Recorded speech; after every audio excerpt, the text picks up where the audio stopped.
often we get a request, you have this experience, and you're looking at it, and she says, listen for the quiet no.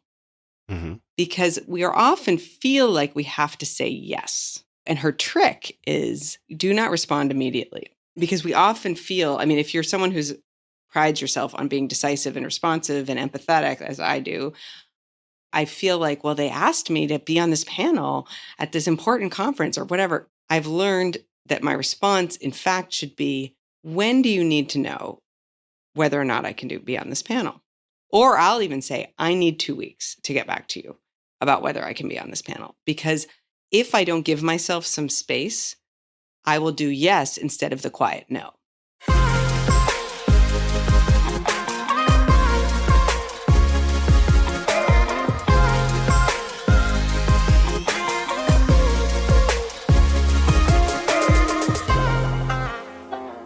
Claire, thank you so much for making the time.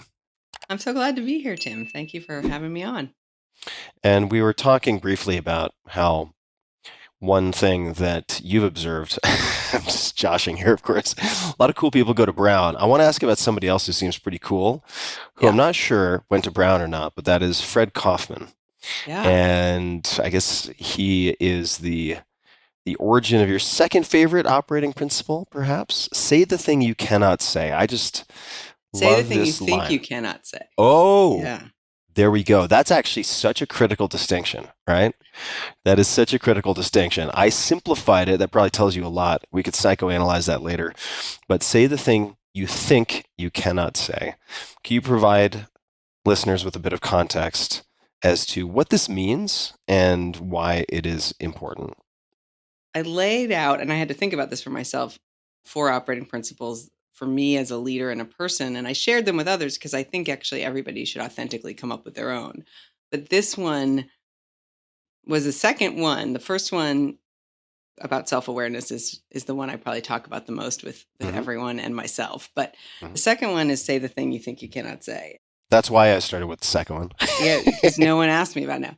It's a lesson that I've learned, and I think there's a journey that people go on with this lesson, so we can share about that. But I've certainly gone on the journey. And the person who was probably one of the most pivotal to me stepping from square one, which is we often just don't say the thing, right? We just don't say it, was Fred Kaufman. And Fred was, I'm going to get some of this wrong, but as I understand it, he was an accountant by training. He became a professor at MIT. He was teaching accounting. And he grew up in Argentina, by the way. I don't think he went to Brown. And he had some sort of life revelation that he was not living with the dimension, like the true dimensions of his being and his values. And what he needed to do was stop teaching accounting and become a leadership coach and advisor. And he wrote this book, Conscious Business, which I recommend to, I don't recommend a lot of business books. I'm just going to be perfectly honest, Tim. I often read the beginning of business books and then I never finish them. But Conscious Business, I have read all of it.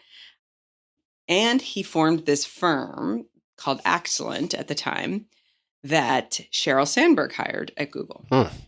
And so Fred and his team come in to start working with Sheryl Sandberg's organization, of which I was a member of management and then leadership. But initially, I was sort of one of the, I don't know, senior managers, like not anyone particularly special. And we, to Sheryl's great credit, because not a lot of companies at the stage Google was at were investing 2-3 days of management training and leadership training. Like we all went through these 360 assessments. They gave us these report outs, and then they put us in these like boot camps, right, with Fred and his team. And just for a snapshot in time, when you say at that scale, what was the status of Google at that time, roughly? I joined Google in May of 2004, and it was maybe around 1,800 people. Like, I mean, there was a lot of contractors, I'm going to be honest, but I think in terms of full-time employees, and it was, by the way, for me, the biggest place I'd ever worked. So I was like, this place is huge. And then just fast forward, I left Google in 2014 and it was like almost 60,000 people. So, whoa. But anyway, so I would say that the excellent engagement with Sheryl and her teams was probably 2000. I mean, I joined right before the IPO, which was in August of 2004. And then in 2005, I would say, is when we had. So Google actually was doubling every year though. So it's Yeah, good timing. probably 3 to 4,000, but Google had gone public, but was still maturing and establishing, especially on the sort of investment in management and organizational skills. But Cheryl, of course, ahead of her time on things like that, was making the investment and had the budget. That was a benefit of Google, as we certainly had nice margins, Tim, that we could spend on management training. Mm-hmm.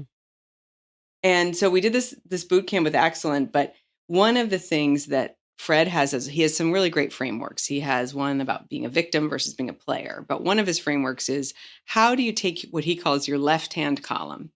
So you and I are talking right now, say we're having a conversation in the workplace.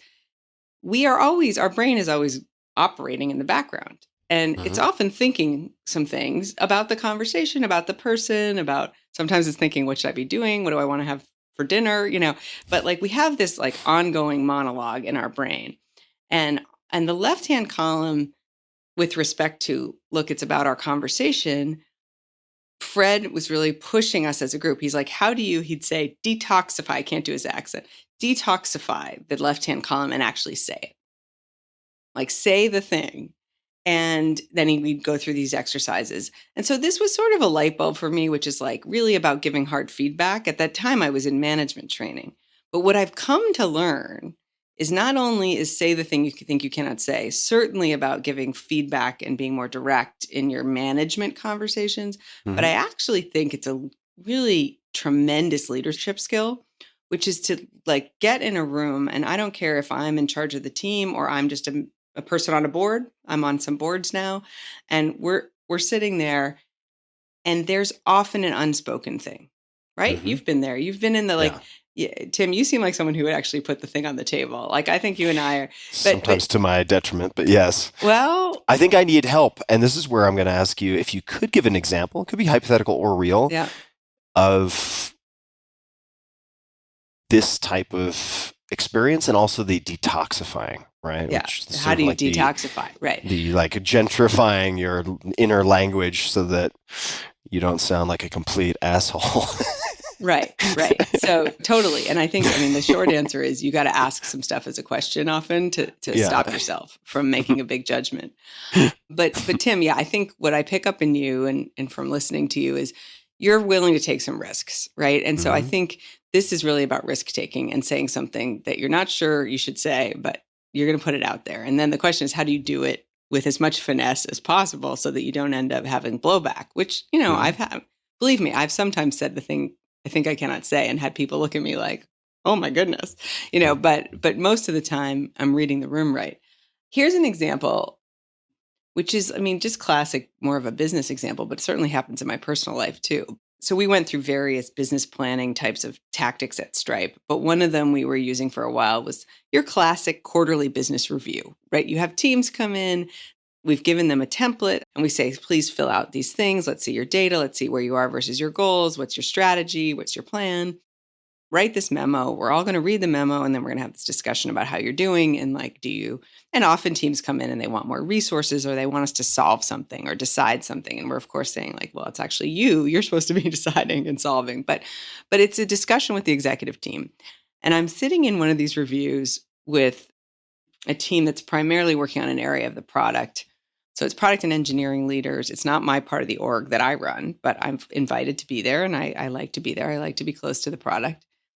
And I'm listening to the discussion, and it starts to become incredibly clear to me that the team is feeling defensive or blocked or angry. I couldn't quite tell what it was, that there's another team doing some similar work.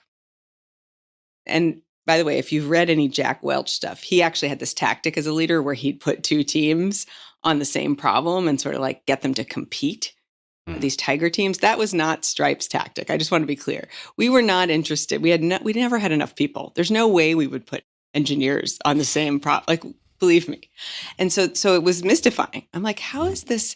And I think, by the way, I could hear it because I wasn't in the room super close to the material, right? This wasn't my part of the org. I hadn't heard about the details of some of these projects until this meeting. I'm reading the document. I'm listening to them talk. And I said, can I just ask if there's something we're not talking about here? And they're all looking at me because I rarely poke in on certain moments with respect to like, what's our product roadmap and what are we, and is there something we're not talking about? And everyone looks at me and I said, I feel like you're really concerned about this other team and what they're building or what they're up to. Are you concerned? And initially, no. I mean, it's fine. It's fine. Like they've got this thing they're doing that, it's I said, well, is it, do you think it's the same thing? Is that what I'm hearing? And I just started to ask a bunch of questions of the leader of the discussion. And I said, well, should that team be in the room right now? Like, should we have a meeting with both of you? Because feels like there's asymmetrical information and that you all don't feel confident in what they're building and that you're either dependent on them or competing with them with what you're building. And they were like, maybe. I mean, it eventually became like, we don't have the right people in the room to have a conversation about the problem. Mm-hmm. And so we sort of stopped it and said, let's go do that, to the credit of the rest of the people in the room. But as we left, one of the engineers who was sitting on the sort of periphery walked up to me on the stairs and he was like, that was refreshing. But why I'm bringing it up is, to me, that was a moment of leadership, which, by the way, you don't have to be a VP or a COO to do that. Like, the leadership is to say, I am observing a thing that people are clearly not saying and are uncomfortable and is actually, seems to me like a bad practice happening. And I am going to just call it. Like, I'm going to ask, is this going on? Am I seeing this correctly? And it's going to change the whole trajectory of the meeting and the conversation and maybe of the team and their work. And there may be, it did result in some deduping ultimately. But I think that's what I mean by say the thing. Deduping meaning having people working on less similar, overlapping Venn diagrams of responsibilities. Exactly. And I think really what it was is they both had a part of their team that was sort of doing the same thing, and they were feeling dependent on each other because it was almost like a yin yang, and they like didn't have the whole picture. And I was like, all right, someone needs to have the whole thing under their control because it didn't feel, so it was almost duplicate plus dependency, which is sort of worse. Sounds like a recipe for lots of headache. But there's also, Tim, I'm sure you can picture an example in a personal situation where, they're all where the you time. take a risk, with all a friend and you say, hey, have you told your husband that you feel that way? Mm-hmm. So the detoxifying, though, in any of these examples is, in your mind, you're having a judgment. Like, we're always judging. The brain looks for shortcuts, right? We know this. It's like, I'm judging and I'm like, oh, I'm convinced that they're pissed at this other team, or I'm convinced that there's or I'm convinced my friend and her husband are having problems and I'm going to solve them. And, but like, you can't come out to detoxify it. You have to sort of float above yourself and say, it is not going to be productive for me to open my mouth and issue a judgment on another person or someone else's work product. Yeah, people take that really well. Yeah, exactly. People super don't like that. So what can I say? And my feeling is it's usually a question that opens the aperture of the conversation, but keeps them in a mode of curiosity, openness, like, how can I ask? And the problem and the art here, and this is why you have to practice it, and it's uncomfortable, is sometimes you say something too general, right? You're like, is there something you're not telling me, right? Mm-hmm. That's not going to work, because that's going to make them think, wait a minute, is there some like paranoid thing? And like, they don't. So it has to be more like, I'm hearing a concern. You can use the words, I'm hearing a concern about the work of this other team. Say more. Are you concerned? Mm-hmm. Validate me. And I'm all about hypotheses. I love like management by hypothesis, which is like, I think this is happening. I'm going to name it. I'm going to name the hypothesis I have. And then I want you to validate it, or, by the way, fight with me. Say to me, no, I have data to the contrary. And I'm happy to revise my hypothesis. But if you don't state it, you're not going to get anywhere. We're going to come back to what people might perceive as uncomfortable conversations. And I want to ask later, we're going to take a side quest for a minute about giving feedback to direct reports. Because a lot of people who listen to this or who are watching this have smaller teams. And my experience is that often people who are good at having these direct conversations in a personal context or a business context are sometimes compartmentalized in their capability, in the sense that they're very good, for instance, I think I'm better on the personal side than I Mhm. am in the business side, Mhm. specifically when it is team members of mine, Yeah. employees. If it's with contractors or joint venture partners, I can do that. For whatever reason, I think it's probably we could also do years of psychotherapy on this, but a fear of someone, say, abruptly quitting or something Yeah. if I don't deliver the message properly. Whereas I'm not worried about my friend quitting our friendship. Yeah. They might get pissed and put me on ice for a week Yeah. and give me the silent treatment, but it's not going to be a forever thing. Yeah. So I want to come back to that. But before we go there, I want to come back for a second to Fred Kaufman and victim versus player. Can you explain what this is? I love this one because I think it's so simplifying and clarifying, really, about are you managing someone or interacting with someone who has agency, takes responsibility? And Fred, when he introduces this framework, tells the story of how young children, and I think he has 6 or 7 children, by the way, but how young children, when something has happened that they know is bad, will not take responsibility. So they will say things like, the coat is at school. So not I left my coat at school, right? Or A thing has happened. Things the have toy happened. is broken. You're like, well, did you break it? So he has this really disarming way of introducing this concept, which is we're all laughing, just like you and I. We're like, Yeah. haha, the toy is broken. But then he's like, okay, now let's talk about you couldn't, if one of your direct reports came to you and said, the report was not written, Yeah. and you're like, the report that you were meant to write, you know, but how it actually manifests is, I mean, yeah, here, like you're supposed to write some report up or some summary of a meeting, right? And you say, oh, tell me where that is. And the player says, completely my fault. I had planned to get it to you by 5 o'clock yesterday. I prioritized this emergency that came up, didn't tell you, my bad. Can we renegotiate? Like, can I get it to you at 5 o'clock today? And you're like, fine. I wish you'd told me that you weren't going to get it. But like, the victim says, let me tell you about that report. Lucy owes me her notes and I can't finish it without Lucy. And Lucy, is super slow at getting her notes. And I'm sorry, like I don't know when I'm going to get it. Hmm. But that actually is pretty common. People are like, well, it's this Super other common. person that I'm Hmm. depending on. And therefore I have no responsibility. And they're a victim and they're going to play the victim. And I think that's a very hard person to coach. How much do you have to select that in your hiring process versus coach people from one side to the other? Have you had much success or seen much success in moving people from the victim side to the player side? And that's a bit of a leading question by my tone, I guess.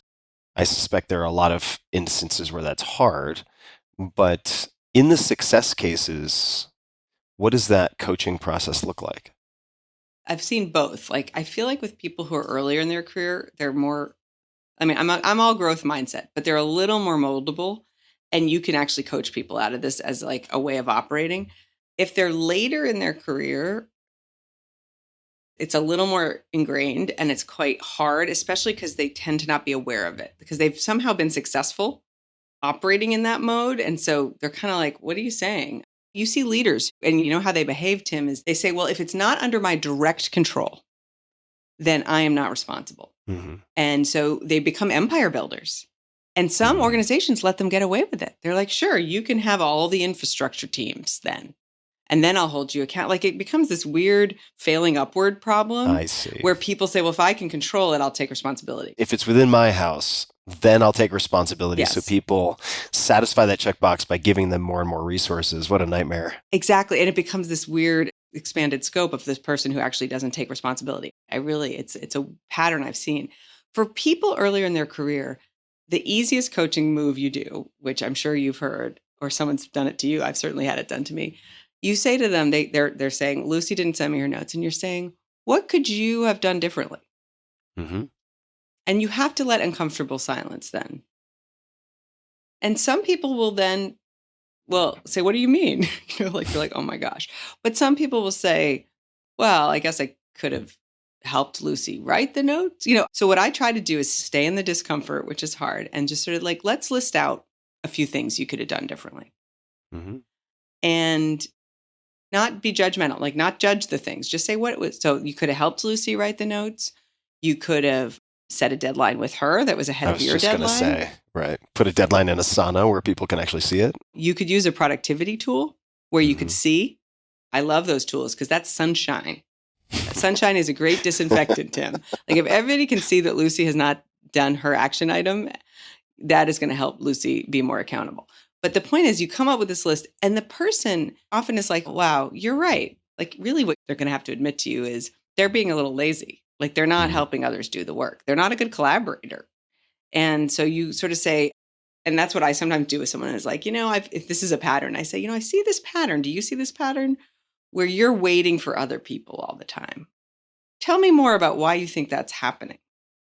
Why are people not delivering for you? And the question is like, either it's because they haven't figured out how to do action items or accountability or be clear about deadlines, or there's someone people don't like to work with, right?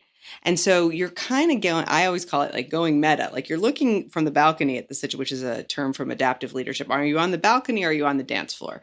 And if you're on the balcony, you try to get the person up there with you and say, why do you have this pattern of people not helping you get your work done?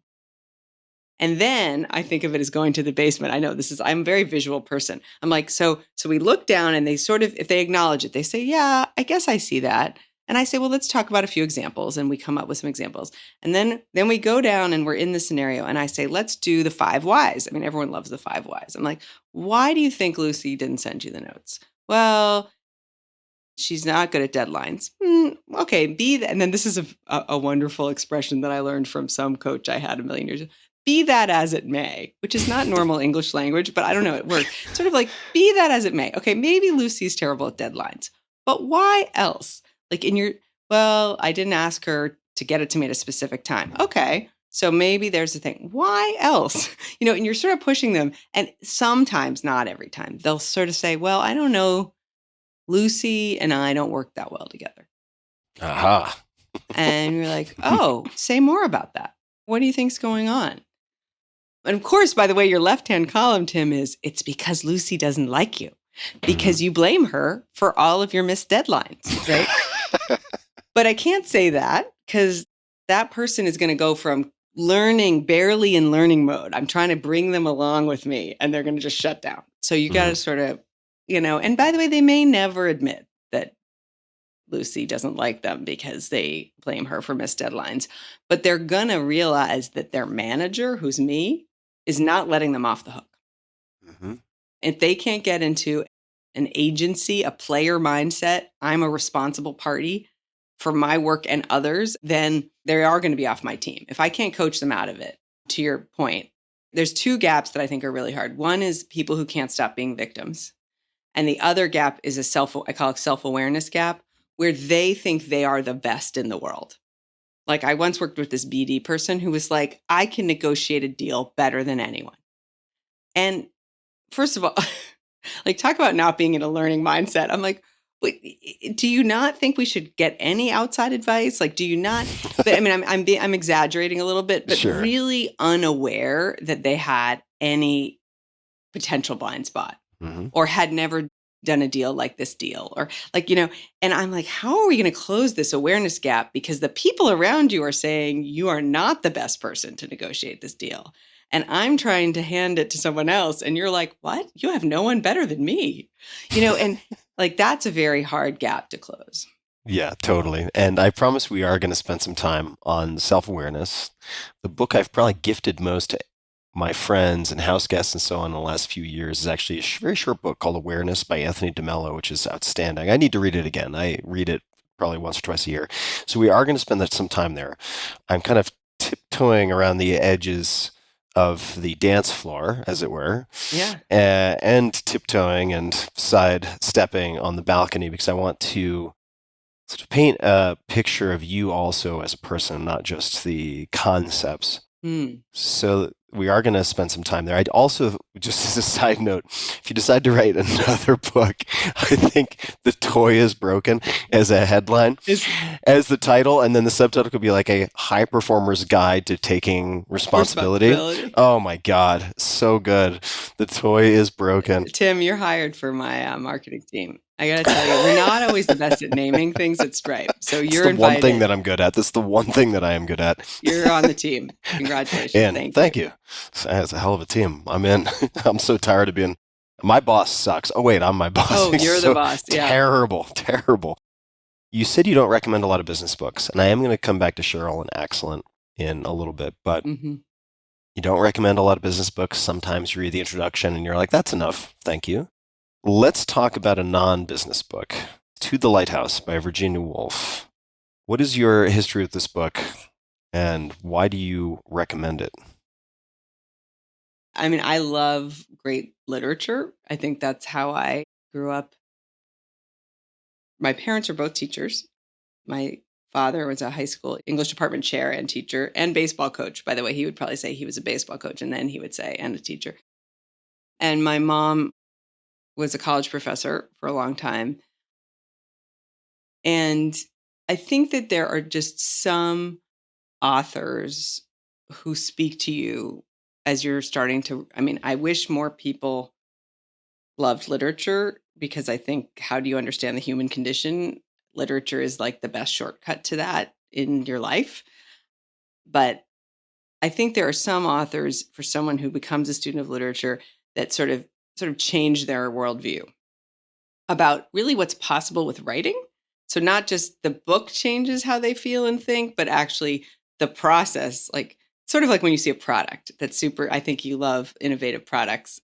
When you see something that you're like, that is going to change my life. Right. And so I think that To the Lighthouse represents, I mean, Virginia Woolf is a writer that resonated for me. And I think if you've also studied history and you think, okay, she's writing some stuff in like the early 1900s, 1920s, not a lot of women publishing a lot in that time in Britain. She gets herself into this writers collective with men and women. She also has relationships with men and women. She's like pretty avant-garde person. But if you read A Room of One's Own, like it's basically one of the earliest feminist manifestos that like exist. And this is where I think, Tim, you're like me. I love people who are polymaths. You're like not just this amazing novelist, thank you, Virginia Woolf, but you're also writing just your thoughts on things like women should have a room of their own. I mean, but actually figuratively, not just literally. And I think that she is fascinating. Her life is fascinating. And I want to acknowledge not all of her personal views are great on some things. As that happens, I worry that we've started to not study certain artists because they've said some things or done some things that are not, which I would disagree with. Like, I think people think she was an anti-Semite, and it does appear that she said some very anti-Semitic things in some of her writing. I still think you should study Virginia Woolf, Mm-hmm. and I will own that as my position on her. But I think To the Lighthouse, most people would say, is her most important novel. I will be honest with you and say, when I wrote my thesis in college, I was going to write it on To the Lighthouse. And then I actually decided to write it on Mrs. Dalloway, which is another one of her novels, because I loved the parallels from Mrs. Dalloway with a book called The Passion by Jeanette Winterson. So Jeanette Winterson is a female British writer, more in the modern era, who had broken through with a memoir called Oranges Are Not the Only Fruit, and then had published a couple of this book, The Passion, and then a book called Sexing the Cherry. She's published now several books, but Jeanette Winterson, I think, is a descendant, in my opinion, of Virginia Woolf. And I was like, I'm going to examine these two novels, and I didn't choose To the Lighthouse, but I will say that and To the Lighthouse is not an easy read, and I want to own that. Also, I think it's Mrs. Dalloway, much more digestible, shorter book. It has some repetition in it, some beautiful rhythm in the writing where you're like, oh, and I'm coming back around in this circular way to the way the story sort of moves you. To the Lighthouse is like a dream state. You feel like you're in a dream state. You're like, the points of view are shifting. Who's the real narrator here? What is the story? There's not like, you're not being driven by your classic plot or character driven story. It is much more internal. It's like John Wick. in some sense. I'm kidding. I'm kidding. I feel like the plot of John Wick is pretty clear.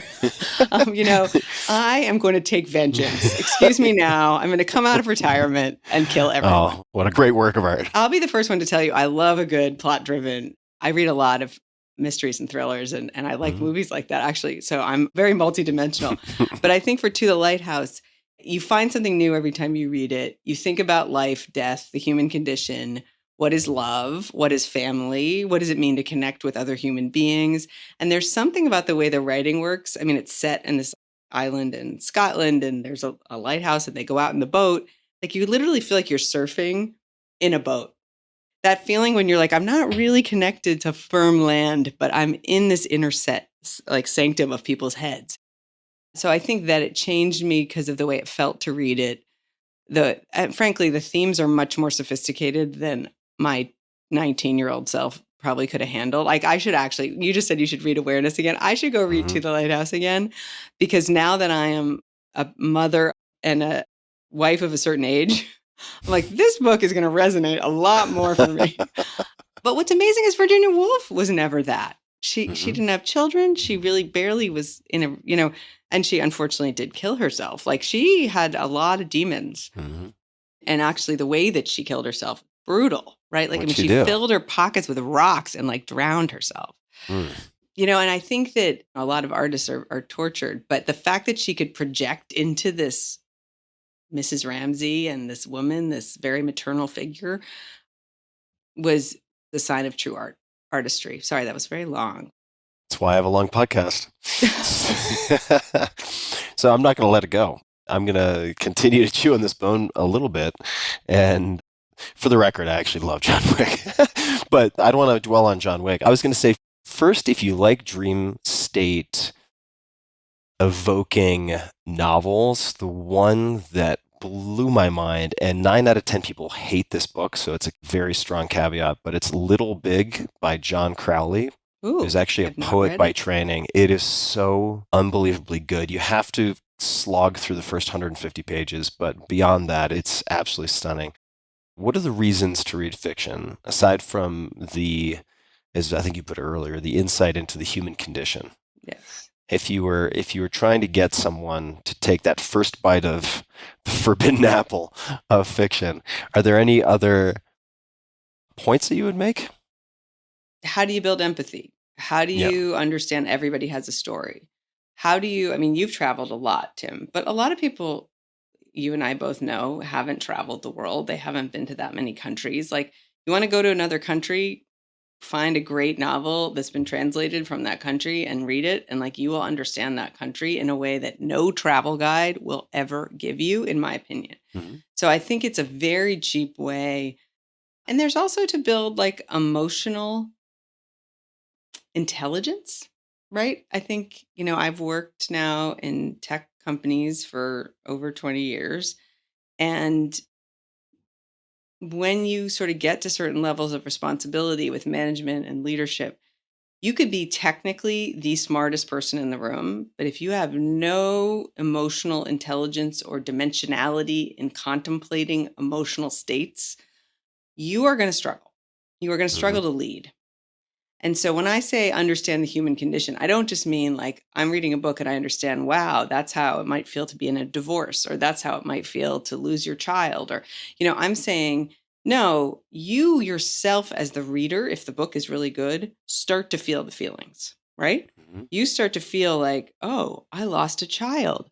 Emotional exercise is hard. It's either happening to you, so you're going through an emotional situation in your own life, which is hard, but doesn't happen every day to most people, or you're going to get emotional exercise from, in my experience, a lot of people get it from film, right? They get it from video. They get it from video content. I worry we don't.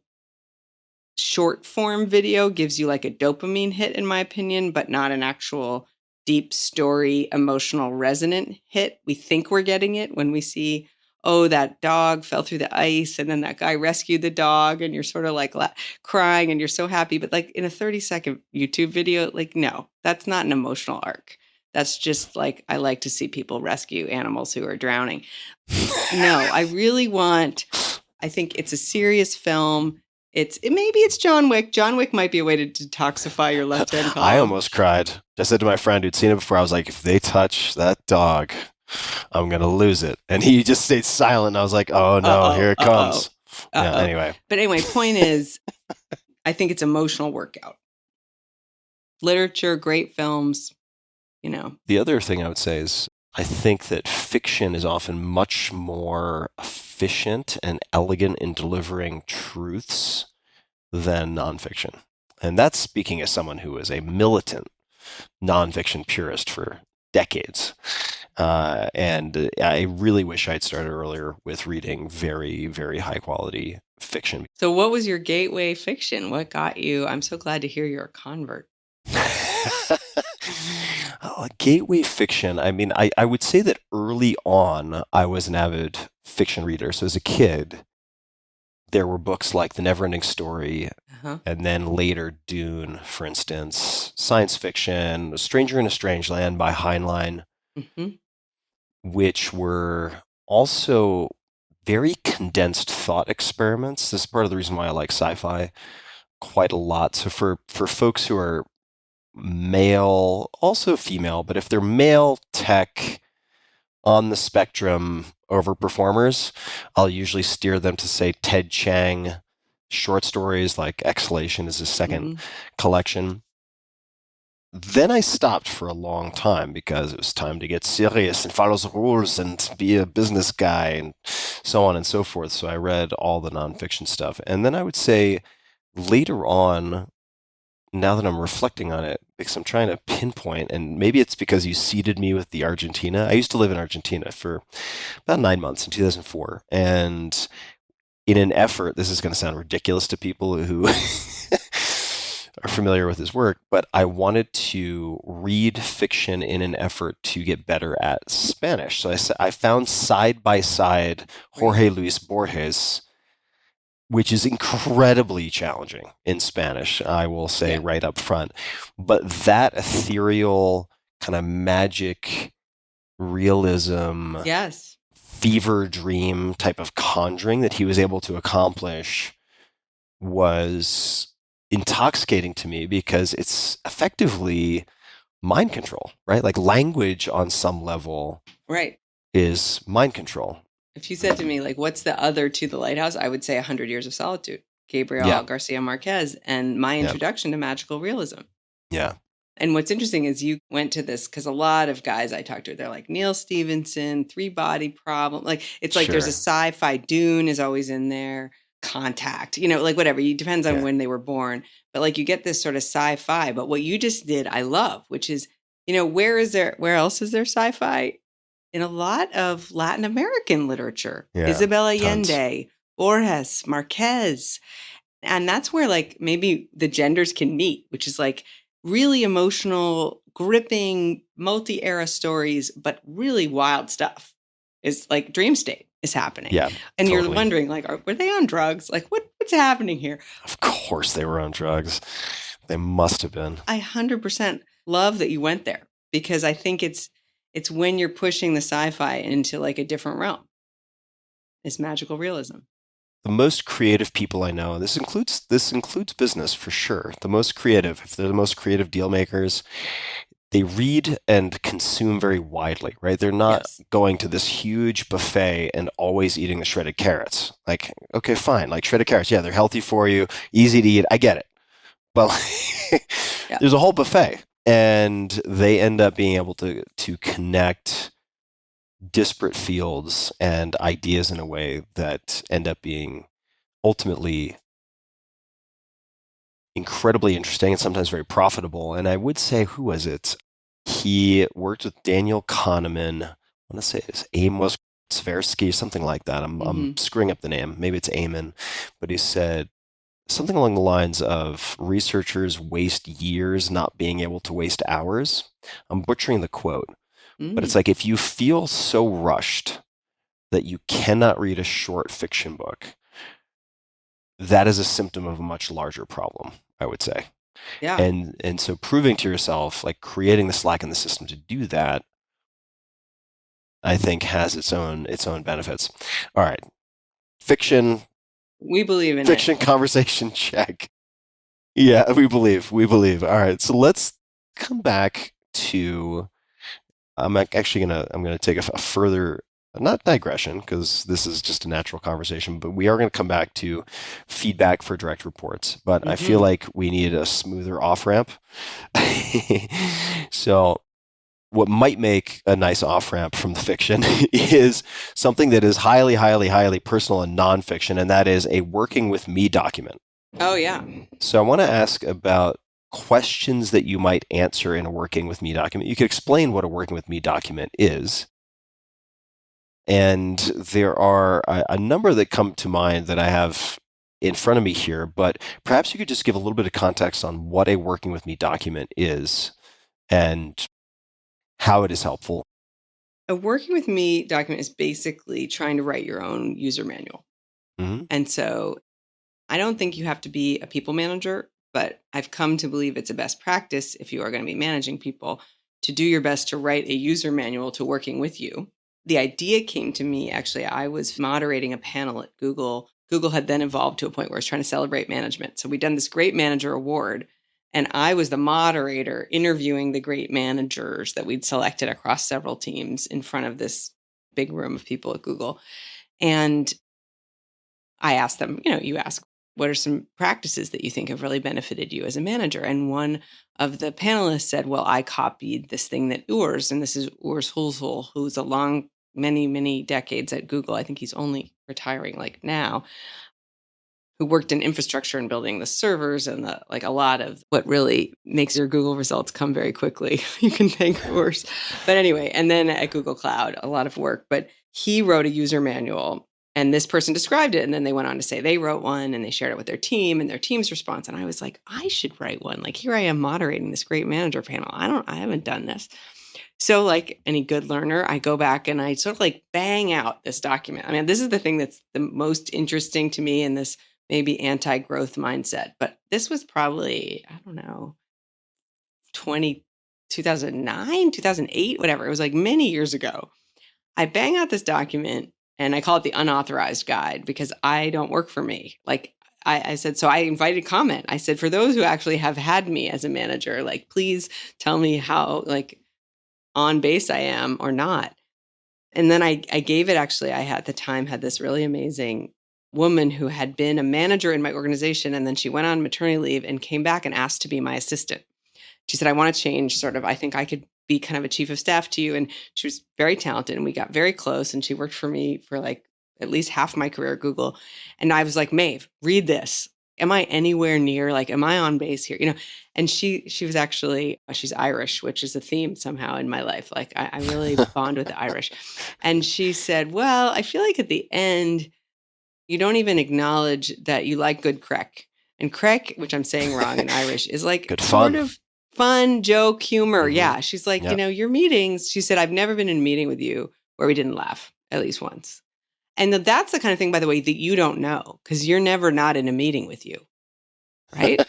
And so I was like, Yeah. oh, that was super helpful. But I feel embarrassed that I'm like, I said, am I saying I'm funny? She's like, no, you like a good laugh. Like you're not trying to, it's true. I'm not particularly that funny, but I really enjoy humor. Anyway, so we added a section at the end. But she said, no, I think this is pretty good. I think you should send it to the team and see what they think.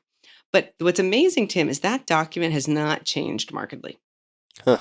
Since 2009 or Since whenever like it was. 2009. It has not changed very much. And we can decide how we feel about that. But I think it's a great exercise in self-awareness. It's a great exercise in also sort of thinking about, okay, when I have to make a decision. So to your point, what kind of content is there?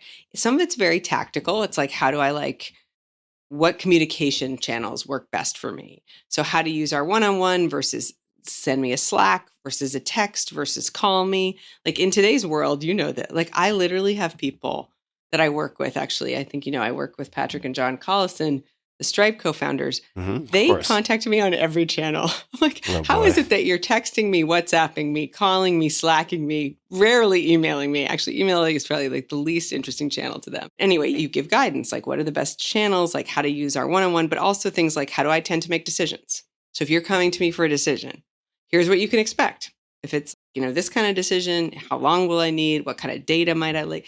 Like I have a section in my doc, which is I tend to be intuitive. So I've taken a lot of different personality assessments, and I actually don't really spike in a lot of areas, but I spike as highly intuitive, meaning you come to me with something, I intuitively have an opinion. I'm like, oh, I think this is going to be the right thing to do. Or I say I'm intuitive, and then I write ... Don't worry, I won't jump to, but data driven.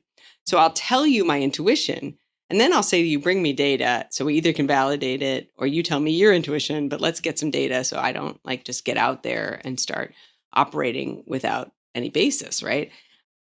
But I think that you're trying to reflect that. But I think it's important to reflect that. Like, for example, in my first version, one thing that did change when my team read it was I said, I'm not by the way, every manager's like, I'm not a micromanager. It's like a common, everyone's like, well, Yeah. don't worry, I'm not a micromanager. Unfortunately, a lot of us are. And I said, I'm not a micromanager. I will delegate. I will trust you. But if I'm concerned, you're going to know, and I'll get more involved. Right. And so I thought I was being pretty honest. Like, when I do get involved, we should have a conversation, because it means I'm having an issue with trust, which means I'm not sure I'm happy with the product, So this guy who worked for me, he said, I'm not sure that you're accurate about this. And I said, well, tell me, are you saying I'm a micromanager? And he said, well, there was this one thing. And he named this project that I had delegated to him. And he's like, then you proceeded to show up in every meeting, read every document, be in the spreadsheet. And he's like, that to me felt pretty micromanaging. I was like, yeah, I bet it did feel that way. I said, I did that because that project was the first time it was like a sales compensation scheme. I was like, that's the first time I'd ever built one. And I was really like, wanted to learn. And he said, well, you never told me that. So as far as he was concerned, I showed up in every damn thing this poor guy had scheduled, and he's supposed to be leading it. He's supposed to make a recommendation to me. And I'm like reading all the same stuff, participating. I mean, it was like, looking back, I'm really embarrassed. I was like, I can't believe I didn't tell you, because I had full confidence in this. He was probably, by the way, better positioned than I was to build this thing. And I was counting on him, but then I went and undermined him. And so, like, that's why, by the way, the working with me document's also helpful, is because if you have good relationships with people you work with, they will tell you, yeah, you think you act this way, but you really don't. So then I had to add a section about, sometimes when it feels like I'm micromanaging you, it's because I'm trying to learn. The first time I've ever done a thing, you are going to see me hyper involved. But what we should do is establish that ahead of time. And if I don't, please call me on it. Anyway, the point is, yeah, the working with me document became something I share today with anyone who starts to work with me closely. And what happens in high growth environments like Google and Stripe is, like, your team changes a lot. Like, there's new people's managers change. It's hard. You don't love that, but like, I've had people come to me and say, you're my fourth manager in a year, right? Like, so what are you trying to do? You're trying to create a shortcut. So, because there's anxiety when we first work with someone, like, well, should I call you if I have some kind of crisis? Like, what do when you're at night and Slack looks like you're available, should I Slack you stuff, or should I wait till the next morning? Or like, you're looking for guidance, you're looking to read the person. I'm like, just tell them how to work with you. And then that reduces the anxiety. And ideally, they write their own manual. And then you've both sort of shortcut some of the get to know you stuff, so you can just jump right into working together. This is something I wanted to explore, because jumping, I suppose, to something you explore at some length in your book, which I definitely recommend people check out. And I underlined this a couple of times for myself, because I still feel like I have room to improve here, and that is, strive to make implicit structures and beliefs explicit, right? Make the implicit explicit. And that shows up in so many different ways. It can manifest in so many different ways. And I want to stick with the working with me document for a minute. This first came to my attention because I had Dustin Moskovitz on the podcast from Facebook fame, and then certainly of Asana. And he shared his working with me document. And I've since seen a few versions of this, but I wanted to get your take on what might be worth adding to this list of questions. Here are a few.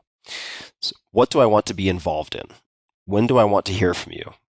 One you already mentioned. What are my preferred communication modes? What makes me impatient? Right?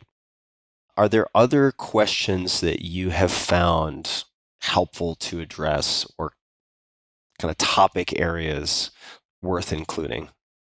having seen these letters, having crafted your own Working With Me document? My Working With Me document was published in Elad Gil's book, High Growth Handbook, and went like a little bit viral, like viral for Claire, not for Tim Ferriss. But like still, I was like shocked at how many Yeah. people that I've never met had like seen it. And I also got some criticisms on the on the interwebs, that was like very egotistical in some way. It was sort of like, here's how you make me happy, which I was like, okay, that's like a totally fair criticism and not the intention. By the way, I'm like pretty highly empathetic. I'm trying to reduce anxiety and help people feel comfortable being honest with me, like whatever. But I get it. It seems very self-absorbed. So one of the things that I'm reacting to is like the question, I guess, if I were going to phrase it as a question, it would be, how do I help you make great decisions? Or how do you like to make decisions? But I think in my document, I just sort of have headers like decision making, because I'm not telling, like, that's why yours called it user manual, which is a very technical, like an engineer is going to be like, I'm going to write a user manual to me. And I just called it Working With Me, Working with Claire. There's a section on what types of information do you like to see? Because that's different than how do I want to be communicated with? And it's different than when should I get in touch with you, which is like, yeah, if there's a crisis, get in touch with me. But there's something in mine where I talk about the fact that if someone on your team is having a major life event, I'd like to know about it. I'd like to send them a note. I'd like to say I'm sorry or celebrate their child, or, I think that, what types of information do you like to have? I also get really explicit about things like email protocols mean different things to people, especially in different generations. I'm sure you've seen this, but I used to work with someone who would send FYI and really, really feel strongly that you need to process that information and like have a response. Whereas for me, I'm like, if you send me FYI, that means no response. That means, well, for it me means, anyway. Yeah, like I can read it later and it's interesting, but I don't need to respond. And I'm like, I can't believe this, but I think I have to I think you ask your guests a question of like, if you were going to have a billboard. Yeah. I think the fight for me in my billboard would be, is it make the implicit explicit, or is it undermine the superstructure from within? I'm not sure, but one of those is my billboard. We're gonna have to. So, first one. But the first one. Yeah, I think I get the first one. Making the implicit explicit is so valuable to. By the way, a lot of people are like, I love that your book is like so humanistic about people and how to care for. I was like, folks, my book is about getting results. Like I do appreciate other humans and I love working with them, even though people like sometimes Patrick calls and I would be like, oh my gosh, this is like the hardest problem. And we'd go, oh, if there were no humans involved, it would be so much easier. Right. But point is, I love humans and the human condition, but I really am talking about how do you get results? And how do you get results? You get super clear and transparent. Anything implicit, you make it explicit and you're like clear, like this is a process we're going to go through it to get to this outcome. And what is the outcome we want? Make it explicit. I mean, Tim, you, I think, are the master of this. What are we measuring? Why are we measuring it? How will we know if we won? And I would add to that. And what process will we go through together to get there? So that no one is guessing or reading the tea leaves or wondering why another team is doing the same project. Put it all on the table so that we can get to the end faster and, frankly, more inclusively. And why do I care about inclusion? Yes, inclusion is a good thing for people to feel better and included, but actually because if you've hired a bunch of smart people and yet they don't feel included, they will not share their opinion. And the reason you hired them is because they're smart people who bring diverse opinions. And if they won't say them, then you're not really benefiting from all that work hiring them. I'm like, because you want a better outcome, right? Like, I'm like, this is all about results. But I think it's a little windy to get there sometimes until you make it explicit. I wanted to piggyback off of your Irish pattern in life and recommend a short film that I think won an Oscar. I might be making that up, but it won a slew of fancy awards, and I watched it last night, called An Irish Goodbye. It's about 22, 23 minutes long. You can find it on Vimeo. I think you might be able to watch it on YouTube as well. It is hilarious and profound and outstanding, I think, based on the little that I feel like I've sort of felt out with our fiction love fest. I think I think you would really enjoy this. It is one of the better short films I've ever seen. It's Oh, really good. It's really, really good. So An Irish Goodbye. I've got, what is it? Little Big and Irish Goodbye. Start with An Irish Goodbye because then you'll be like, wow, Tim really recommends good stuff. And then if you hate Little Big, at least I'll have some redemption Okay. preemptively. All right. That's Yeah, fair. so it's Fair. I'll do that's it. like the amuse bouche before you try to chew on the the fever dream. And I'll say also, I'd love a good Irish Goodbye. I used to find it a little offensive, but now I'm like, gosh, there's some real beauty in just disappearing. Oh, I do that all the time. I do it all the time. So email policies. I had a request from Kevin Kelly recently, who's been on the podcast and is a close friend. And then I asked him if I could help him with anything. We're having a conversation. He said, well, I do have one request, and it's not for him. It's because he gets asked about it so much. He doesn't have any issues with email, but he's like, I want you to ask every one of your guests about email policies slash rules, systems, anything that they have ended up using that they have found helpful. And I will say in advance, my assumption is that it's not my assumption. I've also run into this. Even though this podcast has some of the top performing people in the world of every discipline imaginable, they all claim to kind of suck at email. They're behind Yeah. and it's hard. Yeah. So I understand that. Being that as it may, See, it's a yeah, beautiful expression. here Be we that as go. it may. Be that as it may. You are still going to have to answer this. Yeah. Are there any sort of email policies, systems, rules, implicit things that you make explicit that you found helpful? I actually worked on Gmail right after it launched at Google. And like, you should think I would be like a power email organizer, and I'm okay, but I'm not great. But one thing that just stuck out of my mind as you brought this up is I had a good friend who was executive at Genentech, and she rose up with Genentech as it got big and she got more and more responsibility. And she told me about this leadership training they put them in, Tim, like, honestly, whenever I look at my inbox, I think of this training where they gave them some 30 minutes, some window.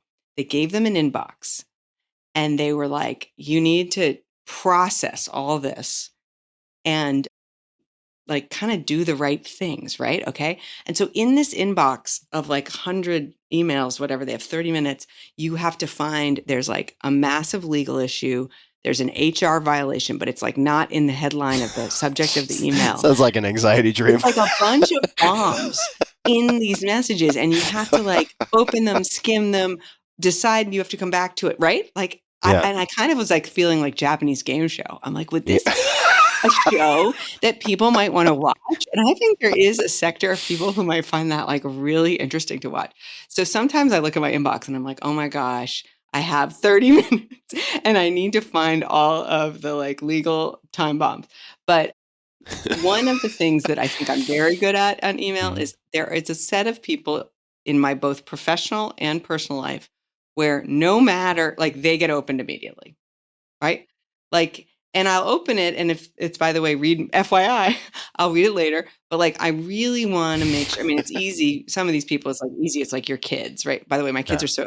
they're teenagers. They never email me, so that's like easy.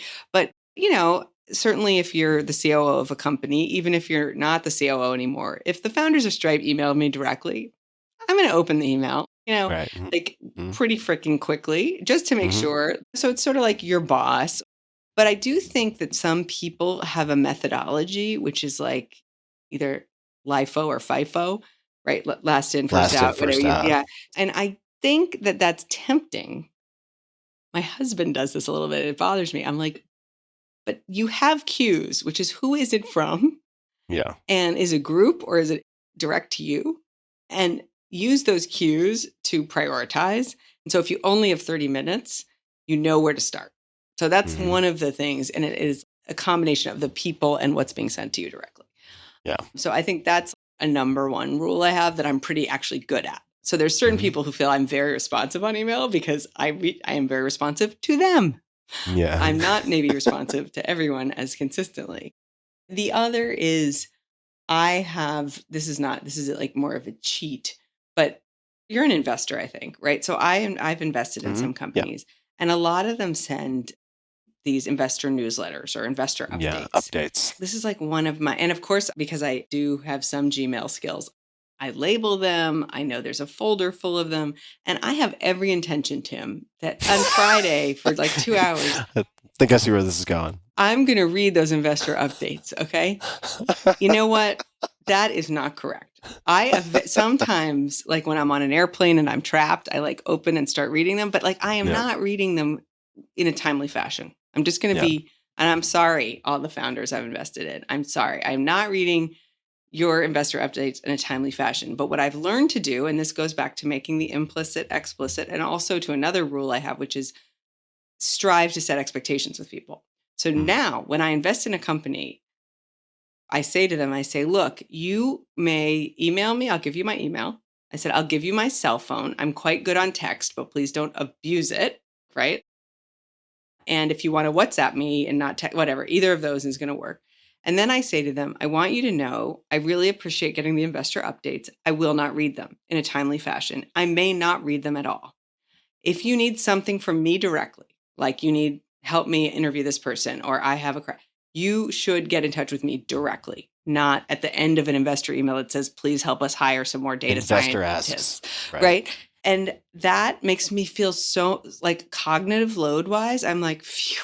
Stress relieving. I have been feeling so much guilt about not reading their data. And by the way, they spend so much time on them and it's terrible sometimes. But I no longer feel guilt. I've told them you must contact me directly. Set expectations. But this is actually a management lesson, which is why not? This goes back to the user manual or the Working with Claire guide. Like, why not tell people I have this habit of ignoring this kind of thing? And if you need my attention, you have my permission. Please use it. Please text me even. I mean, for these founders, they have my phone number. I'm like, if you need me, you can call me, right? But it's sort of a human lesson we learn over and over again, which is we're like dying inside that we're disappointing someone. And I'm like, no, just renegotiate the terms of what expectations they should have of you. How else does this renegotiating show up? This has become, it's embarrassing to say, but I'd say maybe in the last 2 years has become such a revelation for me in a sense, because I always thought about negotiating as the thing you did in the beginning. And I got, I think, pretty good at that. I'm sure you did. At times, though, I would have, who knows, like maybe I had 2 glasses of wine or I had too little sleep or whatever, and I would agree to these things. And then later I'd look at my calendar and my blood pressure would go up, 30 points because I felt trapped by these commitments that I made when I was compromised or rushed or lazy, fill in the blank. And this renegotiating has become an invisible option made visible for me in the last 2 years. Could you talk a little bit more about how you have used that in your life, personal or professional, how that shows up? Like examples would be really helpful here so people can really get a grasp on it. Yeah. I mean, I'm having like almost a physical reaction to relating to you about this calendar. It's like your past self. I used to say, oh my gosh, I just mailed myself a letter bomb. Like you're like, later I'm going to, so one is, of course, we all strive to improve, which is do not make a decision in the moment about a time or a commitment of resources or time without trying to project your future self. But of course we all do, because you're right. We're rushed. We're trying to be responsive. We're trying to move through our inbox, by the way, because we've only got 30 minutes or we might fail the corporate training test. Or the Japanese TV show. Don't want to come in last. Yes. So one thing is trying to be better about projecting. And I also had a friend who's like a very kind of spiritually in touch person. And she said, when something is requested of you, she said, you need to sometimes listen for the quiet no. Can you say that one more time? She said, when something's requested of you, a person, she's like, sort of like, sometimes your reaction is, wow, yes, right? You've had this. Hey, Tim Ferriss asked me to be on his podcast. I was like, yes, emphatically. That is something I want to do, right? That is easy. My past and future selves are very happy to be here. But often we get a request, you have this experience, and you're looking at it, and she says, listen for the quiet no. Because we are often feel like we have to say yes. And her trick is, and I know this wasn't the question you asked me, which I will answer, but her trick These is, are really closely related. I'm so interested in this. I think they are. You do not respond immediately, because we often feel, I mean, if you're someone who's prides yourself on being decisive and responsive and empathetic, as I do, I feel like, well, they asked me to be on this panel at this important conference or whatever. And I'm like, I've learned that my response, in fact, should be, when do you need to know whether or not I can be on this panel? Or I'll even say, I need 2 weeks to get back to you about whether I can be on this panel. Because if I don't give myself some space, I will do yes instead of the quiet no. Because I didn't give myself time to really think about, is this my priority? Should I spend my time? Oh my gosh, I have to fly to this city and do, like you have to really think. So when you are renegotiating, so I'm proud of you that you found this as a skill. And by the way, I have the same problem. Like I had a delayed travel earlier this week, and I was looking at my next day and I was thinking, well, I am going to get home, but I'm going to get home at like now 2 a.m. And then I looked at and I was like, I should not even be doing that stuff. I was like, why did I even agree to go into Boston and have lunch with this person and then talk to this other person when I'll be? And so I was like, I am going to renegotiate those commitments. I don't even have to say that I was delayed. Like it was so it's a good skill. But what I look for is a pattern of, why am I renegotiating this stuff? It means I'm not making the right decision in the first place. So I listen for the quiet no. But if I find myself renegotiating, it is often about, commitments I've made. Commitments, especially of time, is the main thing. I mean, that is my mom.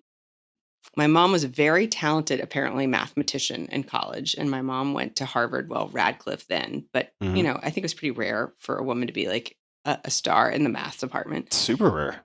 And she decided to go get her PhD in history and to major in history.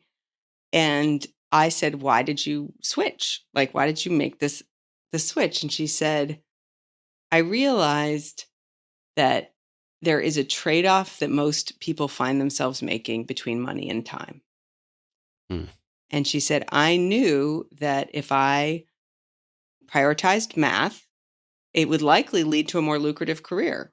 I mean, by the way, my mom was like, out there, she was going to work, and she did, and she was going to have kids and work, but she was like, it would lead to a more lucrative career, but I would not have time. So I decided she became an academic. She got her PhD. She became a professor. And why? Because professors have more control over their time, and they have the summers off, and they have time to think and write. And that's what she knew she wanted, which, by the way, is pretty aware for like a 19 or 20-year-old. Incredible. To realize you're going to trade money and time. And I think it's Peter Thiel, or is it who says like people don't value their time highly enough, right? Like they just like don't get, like every hour is costing you something. And I've taken me so long to come to this point where I'm like, oh my gosh, I just threw away and said, sure, I'll meet with you to give you advice about that thing. And I'm like, oh, so I've become less responsive on email because I am trying to stop myself from, mortgaging my time. So, I mean, you may or may not have had the same experience, but I renegotiate. All right, here's an example. You were looking for concrete. I have a woman who I highly value personally in my life. She's a founder, and she asked me to be on her board. And I had made a rule. By the way, to stop myself from saying yes to stuff, I make rules. So I made a rule. I was like, no more boards. I also have a rule about travel right now. I'm like, my daughter's going to college soon. No more travel unless it meets these criteria, because I want to be home. Of course, she doesn't want to hang out with me, but I want to hang out with her. What are the criteria? Just out of curiosity. Could be just a few examples. Really important to Stripe. I still actually work part-time for Stripe, and they are, they get bids on my time. And if Stripe said the most important thing you can do for Stripe is this happened to me recently, go to Helsinki to Slush, to this conference. I was like, fine, I will do it. I will go to Helsinki for Stripe, right? And by the way, I had a great time, and I met a great number of founders, and it was actually a blast. But so is it important to Stripe? Is it a personal connection that is meaningful to me, that is asking, of my time, treasure, talents? I will at least, but my criteria is not to say yes to default, but it is to, number one, number one, is there a way I could do it that is less friction? As in, am I flying to California anyway? Therefore, I can do that commitment if I bundle it. So can I control when it is? And if I can control when it is and it's a personal connection that's meaningful to me, I will make it happen, but it will not happen quickly. But if it's not something I can control where and when it is, then I have a subset of criteria of like, can I do, but I often will say, like, could this thing, maybe it's a conference, can I do this next year and get back to you later so I can actually think for a minute about a lot of it is buying time. But anyway, I have these rules about things because it stops me. So I said to her, I have made a commitment to myself that I will not join another board. And then I said, and she, because she's a talented founder, she's persistent. And she said, why don't you just come and be an observer? Why don't you just come to, tricky. I know, come to the board meeting. And then she told me why she really needed help in this particular moment. And there was a situation where having someone who was sort of a friendly, who was neutral in the room was going to be valuable. So I said, okay, I will come, but I will not, I really want to set your expectations right back. I was like, this is not going to reel me in. I'm not going to join the board. And I did go, and she actually convinced someone else. And the two of us went, and we actually, I think, helped her through a particular moment by being sort of board participants. But then she said, I'd like you to come to every board meeting. And I said, I don't think I can commit to that, but I can try when it's virtual. And if it's in person, I'm pretty sure I won't, but you can invite me. And I went to a couple. I did pretty well. And then I started to look at my calendar and I was like, I can't do this. I can't even take 3-4 hours. I can't. And so I needed to renegotiate it. There's a quote that I have in my book that people find, I think, the most compelling line in the book. And I keep having to remind them, it is not my line. And yeah, I know this problem where I'm like, no, don't attribute it to me. That was Mark Twain or whatever. Exactly. So the line is from Ron Heifetz or Marty Linsky. These are the adaptive leadership guys who do the balcony and the dance floor analogy. And it is, leadership is disappointing people at a rate that they can absorb. Yeah. I had that line underlined. It's very catchy. It's very, because it really makes you think. And it's kind of dark too. You're like, wow, leadership. What does that mean in concrete terms? And then I'm not going to let go of the renegotiating because I'm going to come back to that. I want to ask you about phrasing and wording that you use. But let's talk. Right. Let's talk about leadership and disappointing people. Well, I think one of the ways that leaders disappoint people is their time. Right? They can't give, you don't have unlimited time. You're the CEO of a company, right? There's no way you're going to be at all the things or do all the things. But the key is, how do you create enough leadership buy-in that people understand, and they and also you get a little bit of forgiveness when you're the CEO, I think. But leadership is disappointing people at a rate they can absorb. To me, is about management is very knowable. It's like, how do I get from point A to point B? What people do I need? How many? What's the scope? How are we going to measure it? Here's the project plan. Here's the milestones. Here's the talents I need. And now I'm going to deploy and delegate. And I think leadership is very unknowable because it is essentially having a vision, an idea, a goal that you haven't even fully understood yourself, right? Often. Yeah. It's like, we're going to climb this mountain that no one has ever climbed before, by the way. And you have to be really convincing to build followership. You're painting a picture of the top of that mountain, man. And it is awesome. And the climb is going to be really challenging, but really rewarding. We're all going to, and you are going to get on that journey with those people, and you are going to be wrong about a lot of what you just said. Right? No, actually, it wasn't as easy up the south face as we thought it was. Yes, we did actually need special equipment. No, we didn't. Come on. You don't even know how you're going to get up there. The analogy that's more concrete that I use is, I came into Stripe and look, it's a product that has people's money, right? And you need to have good support experiences when something is wrong with any kind of payment. I'm expecting money, I'm trying to take money, I'm moving money. There's a high expectation. And Patrick is like, we need to build 24/7 global support, right? We had really good ambitions. And by the way, I want to be clear. One of the things that Stripe has as a value is to be users first. It is always our most important operating principle. It is actually deeply in the culture of the company. So much so, Tim, that when the support team would get behind, the entire company would stop and answer support emails. Mm-hmm.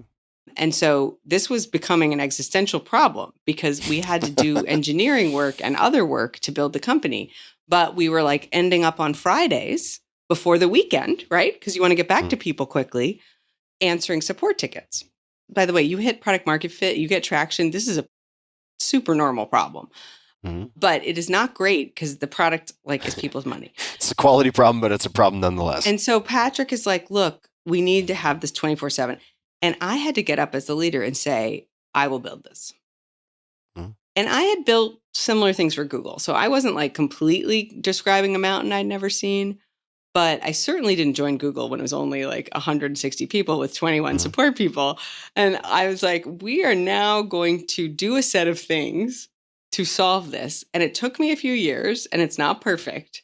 And it involved hiring very talented people. I don't get credit for what we built, but I still look back on that and I say, I can't believe I declared that I would get it done and I didn't have a plan because I'm more of a manager. I'm more of like, I need to have a clear plan on how I'm going to get this done. And instead I was like, yep, we're going to have it. Public announcement. And I mean, Patrick kind of pushed me there, but I was like, this is uncomfortable. And I'll tell you, I did disappoint. Did I deliver it by the end of that year? Oh no, Tim. I did not deliver it by the end of that first year. Like, let's not kid ourselves. Like, I disappointed, but I did figure out a way to do it. And I think people followed me. They kept following me. They kept believing we were going to do it, which is some combination of me being authentic, I think, me being honest about where we were, having a plan eventually, me demonstrating that it mattered, whatever. So I think that's what it means, is like, you will not live up to everything you said, all the expectations of you, with your time, with your ideas. We're all humans. Mm-hmm. We're not perfect. And we're not,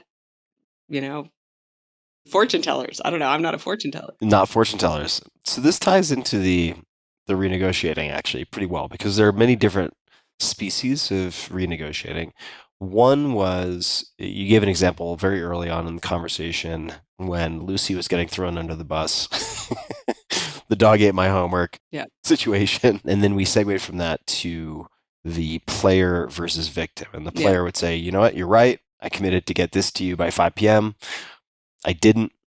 And because this emergency popped up and I didn't let you know, I should have let you know. How about 5 p.m. tomorrow, or whatever the example was? Mm-hmm. Renegotiation. So in this particular example, when it becomes clear to you that by whatever deadline had been agreed, you were not going to be able to deliver what you were going to hope to deliver, what does that conversation look like? I mean, it's not exactly semiotics, but I know you like language and I know you consume a lot of language. Yeah. So what is the language that you use to have that conversation, whether it's verbal or in email? You made the connection and then you didn't finish making the connection, but it is so easy to sound like a victim, right?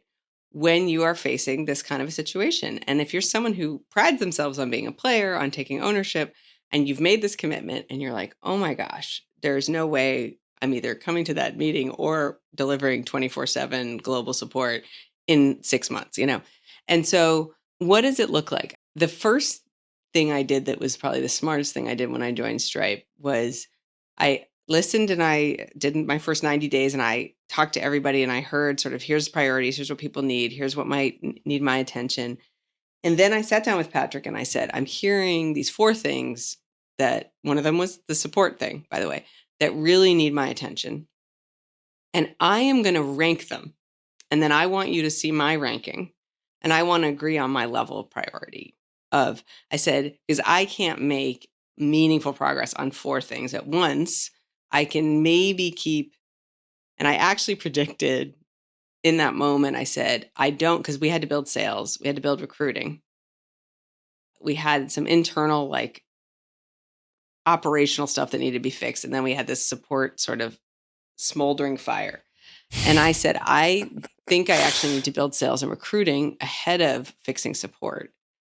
But I predict support is going to implode within the next 6 months.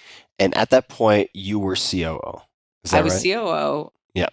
I was actually hired as chief of business operations, and then we just swapped titles with someone else, but it's a long story. But yes, I was basically COO, and he was like, and remember, we're users first. We got to this was a painful, because we were also not getting back to sales leads though, Tim. I was like, I just want to, I'm also here to build some revenue. I'm here to build go to market, and I'm here to deliver some revenue for this company. And I'm like, we have this other thing where we're not getting back to our prospects. Right.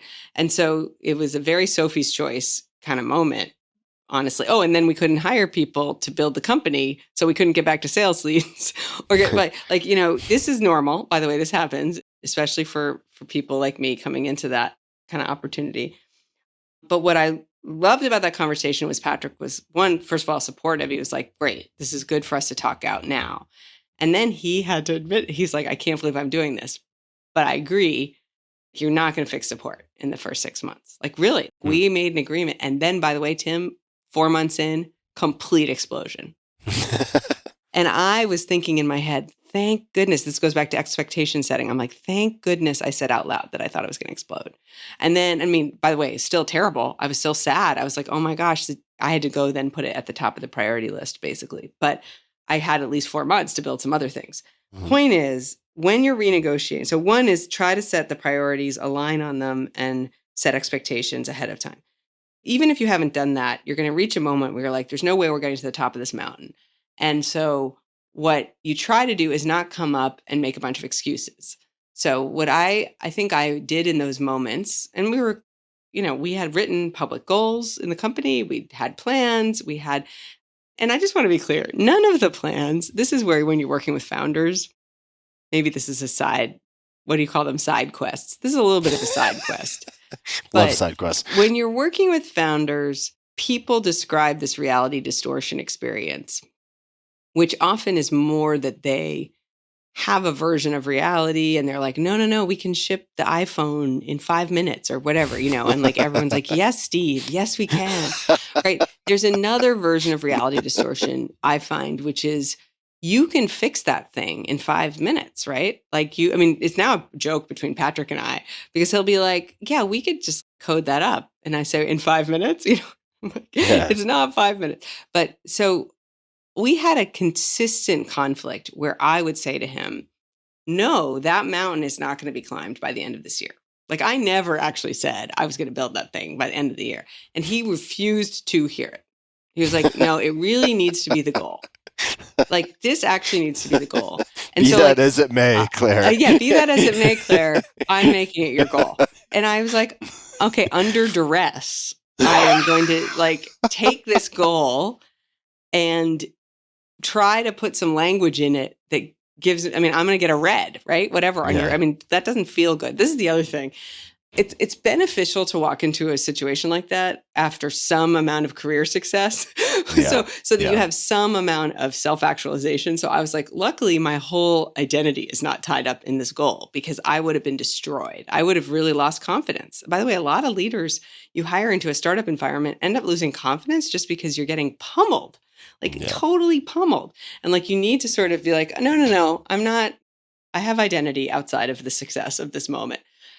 But I was like, all right, I'm going to publicly get up in front of the company and have failed on this goal. But we disagree. We agreed to disagree that this is possible. What's also funny, though, is I was like, I think he really believed it was possible. And he's very smart. Then I'm going home. I'm driving home at night. I'm like, has he ever built anything like this? No. Why am I even listening to him? But they reality distort you into thinking, yes, it's completely possible. I don't know how. I got fooled. But what I did sort of commit to myself is I have to make meaningful progress. So what are some of the milestones we can point to? So what you do is you go in and you say, well, I was not convinced this was the right goal, but I agreed to it. Here are the milestones that I'm glad we hit. So you kind of don't forget to point out you made progress. I think sometimes people get defensive. They're like, I don't want to be defensive. But you have to be like, look, it's not like nothing happened. And then you try to be data driven. And what I think, because this is where the context matters, Stripe's founders and Stripe's culture is very learning oriented. Very, more so than almost maybe any startup I've come across. Yes. At an early stage too. So think about the cultural context you're in. What did we learn?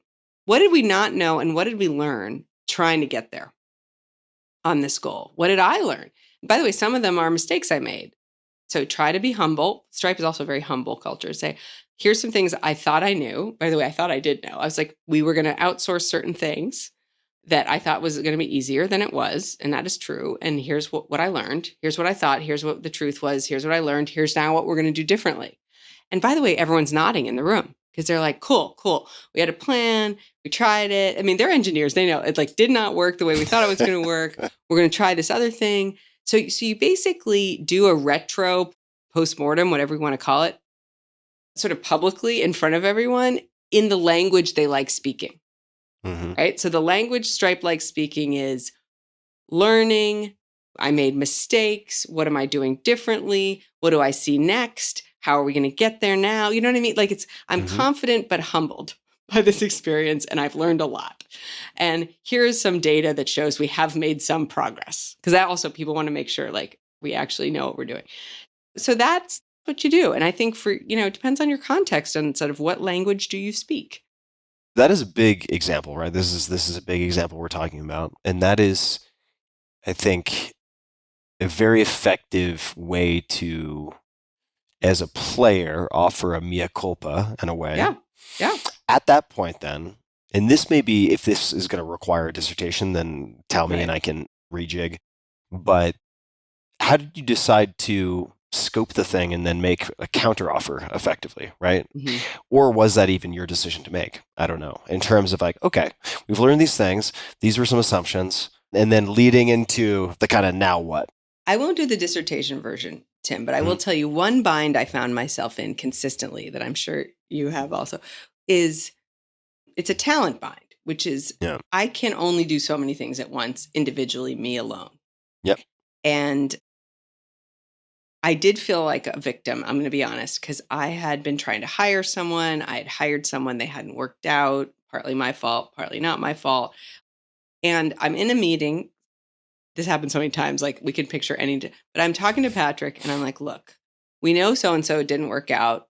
Here's what happened with that. We now face a choice, which is you have Claire as a resource, me alone. Am I going to go lead support directly? Like, am I going to go start building this thing with most of my time? And what is the opportunity cost of that? What is the trade-off of me not leading sales, by the way, at that moment, which I was also leading? This is where I fell into a trap because I had like a few too many needing to clone myself problems. And this happens when you're growing quickly, but it's still, I got into an egregious case of needing cloning. And so then we're having a renegotiation Not even a reasonable case of needing cloning. Egregious. No, it was egregious. It was egregious. There was one point where, I mean, I think it's important that people, especially because they seem to think I have some like storied career. I'm like, there was a moment where I had taken a former colleague from Google who I was admittedly, I'll be honest, was trying to recruit to Stripe out for a coffee. You're just going to be a board observer. Just come once. Yeah, right. Exactly. And he says to me, he used to actually work for me and he knew how much I pride myself on good management practices. And he asked me, how many direct reports do you have? And I told him, and he almost like I had to peel him off the ground. He's like, I can't believe you let that happen to you. He was like, what happened to the Claire Johnson that I know? I'm like, I know, I'm so sorry. Like I had so many direct reports. How many direct reports? It was a crime. At peak. I want to say the peak to you was 23, but it might have been 27. And I just like lost control of I really don't, Tim, I didn't want to go here. That's a lot of one-on-ones. I didn't want to go here. It's so many one-on-ones. And of course, I do actually make one-on-ones happen. So point is, I got schooled by my former direct report for violating my own rules in the need for cloning. But the point is the negotiation turns from we're negotiating you getting this massive goal done to what's the cost of me getting that goal done for the other priorities? And then you're making a joint decision. By the way, the outcome of that negotiation could have been, let's not build out sales any further. Let's not keep internationalizing. Let's not open new markets. Let's wait on those other things because we decided you should just go and be the head of support. Honestly, like that was not where the conversation went. It was like, okay, what creative ideas do we have to somehow do both? Because we're reality distorting. That's fine. But, actually, you got to push yourself. And so I think in that exact moment, if I'm remembering the scenario, we talked about some talented people. I had hired some people into the org who we were like, could we lean on them? Could we put some newer leaders, managers into the deep end and get them to take on more of this plan? And in the end, that was part of the solution, which is let's take some risks with some people we have, give them more than they probably are ready for, and see if they can swim, which I'm not always a fan of because I have seen people not make it out of the pool. By the way, a lot of young companies find themselves in that situation. And if you have great hiring, which we did, I'm proud to say that, actually that's where opportunities and magic can happen for people. Like I'm going to get to build out the global support org, but anyway, so we ended up sort of compromising, but we weren't going to trade off my other responsibilities. And that became a more important discussion about how do I deploy, like Patrick, anyone who's the CEO has got to be thinking, well, who are my most important resources and how am I deploying them against the most important priorities? So take the negotiation up to that level would be my advice. That's a great macro renegotiation example.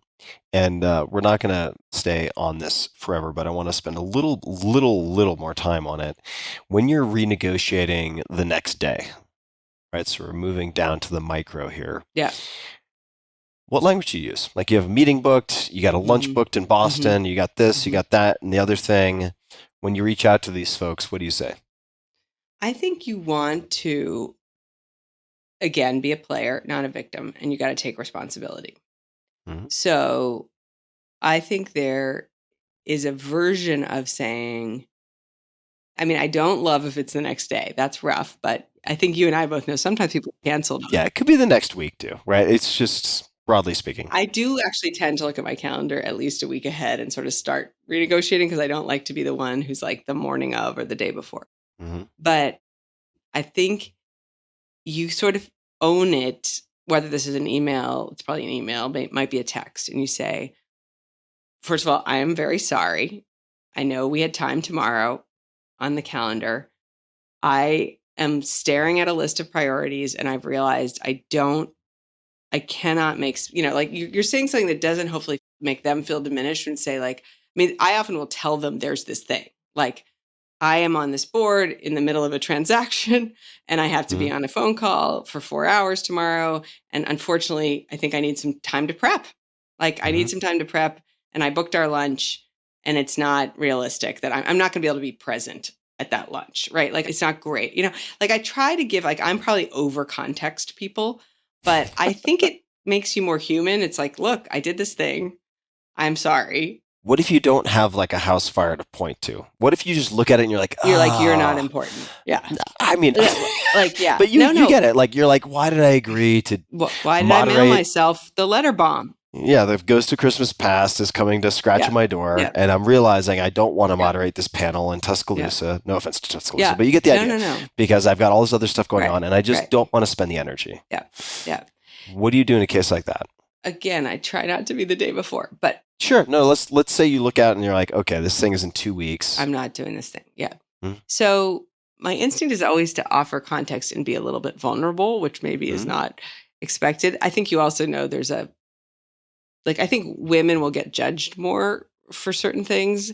And in particular, like not being conscientious is the thing that gets a little more beaten into you, is my feeling as a woman. And so you have to also watch out for creating some reputational issue that I think maybe not everyone has to watch out for. So maybe some of my instinct to offer more information is to like try to avoid that hit. But I've been saying to people recently that I have reworked my personal priorities and the demands on my time are higher than I've actually seen in my professional life, which is true. And I have realized that I cannot do a good job of some of the commitments I've made. And unfortunately, I can't like travel and be on this panel and be present and like be effective for you. And this is where I feel sometimes I'm a little weak. I'll try to offer, I'll be like, I try to think, do I know anyone locally who could do this? I'll be like, I think I have an idea if you want an idea on someone who could sub in. Like, I'll try to find some solution for them if I'm really leaving them in a lurch, right? Because I don't love that. But I kind of am just honest about like, I can't do this well. And I Mm-hmm. think you want someone at their best. It's not going to be my best. That's really good language. I'm not going to drag us back into the swamp of selling literature, but like it's good language. That's good wordsmithing. Right. And I think you're showing self-aware. Like, look, I looked at priorities. I realized, and also you're showing context, this is a true statement. I'm like, I have more demands on my time than I've ever had in my life. And I'm learning to cope with it. And I'm learning that I can't perform at the level I'd like to perform. And I don't want you to suffer for that. You want to show respect for people. They want a good panel. They want your best. You're saying like, please just, you have to trust me. I'm not going to be great. Mm-hmm. And they'll be disappointed. One thing that I think Cheryl's an example of this. They're people I've come to respect. They're the people who protect their time like demons, right? The other people I've come to respect are the people who are like very comfortable just saying no. Like, Mm-hmm. you know what? No, I'm sorry, I can't do that.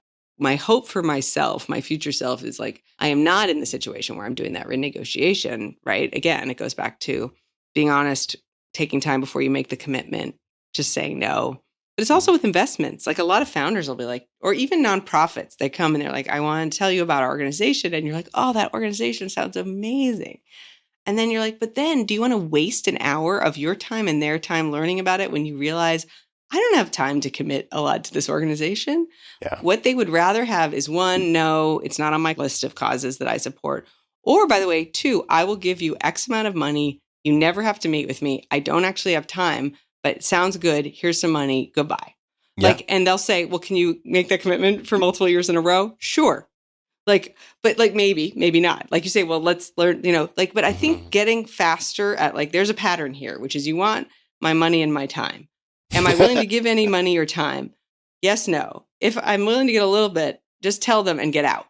Yeah, totally. Don't have a dog and pony show about it. Or investments. I just don't really invest in a lot of B2C. I'll just write back and say, this is not for me. I don't really do B2C. Good luck.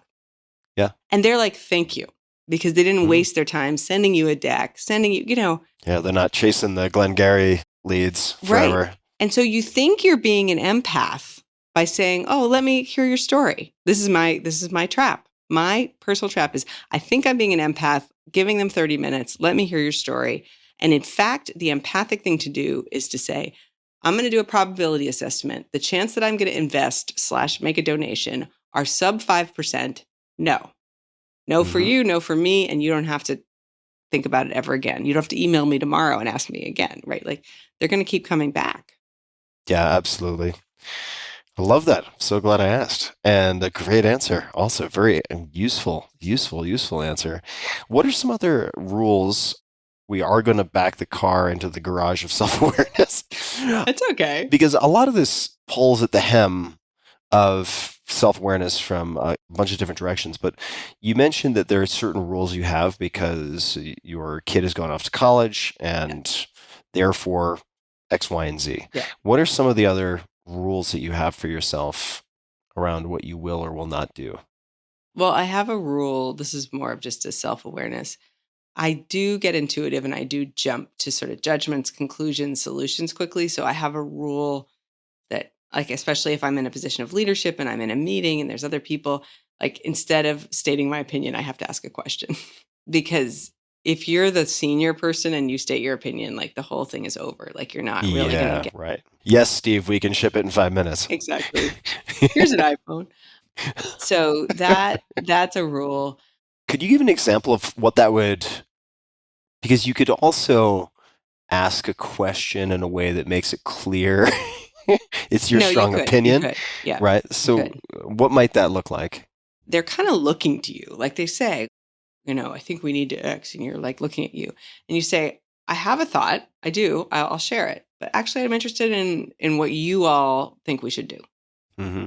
Got it. I want to learn from your thought before I share mine, And that's, by the way, the benefit of seniority is you can be like, no, I'm not going to I appreciate and refuse to answer your question. I'm not going to perform right now. I will perform later, because I actually want you to participate. Mm-hmm. I'm often now in a position of sort of coaching leaders. And because I'm more of an operator, not a professional coach, I have the same problem. I'll be like, oh my God, this is obvious. Here's what you're going to do. And then I think, no. So I'll say to them, all right, give me the bones of the situation. And then I'll start to tell them what I think. And I'm like, no. And I'll say, you know what? And I totally commentate. I'm like a sports color commentator. I'm like, I was about to jump in and tell you exactly what I would do if I were you. And they're at the edge of their seat because that's what they came for. Like, that's what they want. And I said, we're not going to learn from that. What I want you to do is tell me your instinct. What is it you think you're doing next? And I don't even say, give me the whole answer. I'm like, what would you do next? Because it's often a situation. There's an executive they think is underperforming. There's a team off the rails, whatever. I'm like, what are you going to do next? Then I get them talking. And then I sort of get out from them. And I'll tell you, Tim, most of the time, I mean, there's a reason these people are leaders. Most of the time, they're like 80% of the way there. They're just not confident in their instinct. And so my job is not to tell them what to do or how to do it. It is to build their confidence in their instinct. And then, yeah, we can brainstorm the last 20%. I mean, it's just like good, this is a total digression, but good pedagogy, right? Like, how do people learn? People do not learn by being told answers. No. We all know this, but yet we get some amount of experience in our life and we think, I'm going to go tell some people some answers. No, what you're going to do if you're a good leader, a good teacher, is you're going to lead them through learning with you, and they are going to get to the answer, and you are going to celebrate them doing that. But I cannot tell you how many times I myself have to create a rule to shut my own mouth because I love helping people. Luckily, I don't think it's the know-it-all version of this. I think it's the, I can help you. Oh my God, I see how to help you. And I just want to tell them the answer. And I got to zip it. So one rule is like, yeah, I make a travel rule. Another rule I make is, as I already told you, which is don't say yes immediately. It has to be very rare for me to say yes immediately. And as a pleaser, that's very hard. To be like, no, I'm sorry, I'll have to get back to you next week. How often do you say, I have to get back to you next week versus, I'm not sure, can you get back to me next week? Versus, in other words, like, where does the ball fall? In whose court? By the way, good feedback for me, Tim, and I take it. Thank you. No, I think that is actually a really good tactic that I don't do enough of, is to say, I think this is unlikely that I'm going to be able to do this. I'm willing to consider it, but what I'd like you to do is go look at your other options. And if you're, not finding something, feel free to get back to me by the end of the month and I will consider it. But it's, like basically telegraphing, like, I kind of want to try to help you, but I can't. Like, you got to go to your plan B. I'm not going to be your keynote speaker. And that's a great feedback. I mean, if you find yourself doing that, you should be asking yourself, why is it just not a no? It's a no. Yeah. It's a no for me. It's a no. But maybe it's a way to trial yourself into realizing, oh, this is a no. Those are the training wheels. Yeah. But I like your idea, which is like, put the ball in their court. Maybe, again, it's back to some donation request or something like, why don't you get in touch? This is not for me now. Feel free to get in touch in the future. A lot of those people might just not ever. And I mean, sorry for them because they're not persistent, but is that being a player? Is that being a player enough? I don't know. Yeah, hitting the snooze button can lead to like a delayed 24-car pileup later, in my experience. Good analogy. I was chatting with a friend of mine about this because I'm fascinated by rules for folks who handle a lot of inbound of any type. And his rule for the charitable stuff specifically, like, here's my GoFundMe or this. He's like, well, look, he's done very, very well professionally. And he's like, okay, look, if it's a friend and it's basically any cause that's not going to entail reputational risk, if it's like, my buddy's doing climbing Kilimanjaro for prostate cancer and he has a GoFundMe, they'll basically give $5K to anything sight unseen, because the universe of possible acquaintances or friends who's going to come to them with that is pretty limited, right? Yep. So, but the rule is like $5K, that's it. That's our rule. And then for anything large, it's just like we focus on this and this and this, and outside of that, we are not involved. That's it. Yeah, no, I think that is so powerful. That would be another rule, is like, for something that's a major commitment of my time or my resources, someone said to me, it's time, treasure, talent. But there's another one that's like testimony. Ooh, okay. All right. Which I loved. So time, treasure is like capital. Treasure, talent, and testimony. And testimony is interesting, right? Because you could, Tim, care about something that you can't give time to. And you could say, if you need a quote from me, I mean, again, now we're like in this weird rarefied air where someone might want a quote from probably not me. But I think that that's another thing you could do. But the thing that for any of those categories, you need some criteria. Yeah. Which is like, some people it's about climate. If it's not related to climate and working on the climate crisis, it's a no. And I think those people actually make more friends than I probably make because I'm like, I'm not sure. That sounds so important. Just to ask a clarifying question on one, time I get, that seems pretty straightforward. Yeah. Hours, minutes. Treasure, it's like financial resources, things of that type. Testimony, okay, like endorsing something or some version of that. By the way, a version of that might be like, can I introduce you to someone and endorse you? Yeah, totally. What is talent? I mean, I understand the word, but I think of talent as if they're utilizing your talent, wouldn't that kind of fall into the time bucket, or is it a separate thing?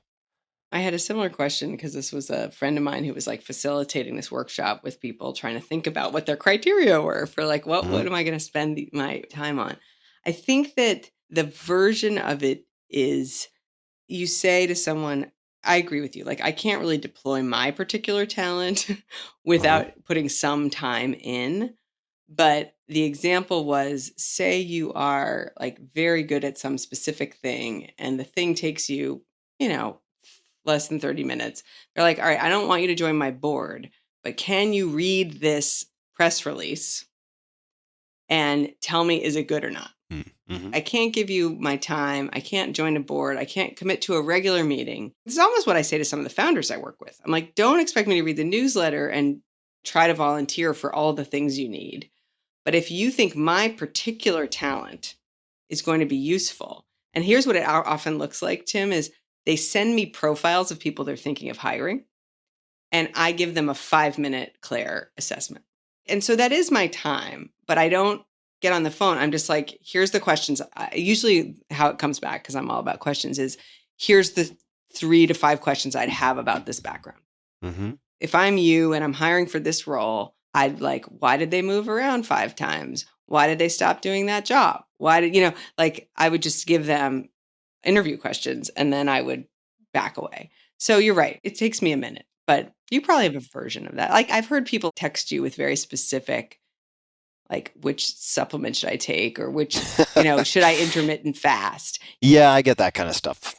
You could probably text back this one, no, this one, like that's probably still time and you probably should count how much time it is, but it's a way to stay connected. It's compressed because of the expertise / exposure. Right. You already know the answer. You have the talent. You don't have to go do extra work and you can answer quickly. Mm-hmm. Quick add-on, because I realize you've done so much hiring and developed so much talent.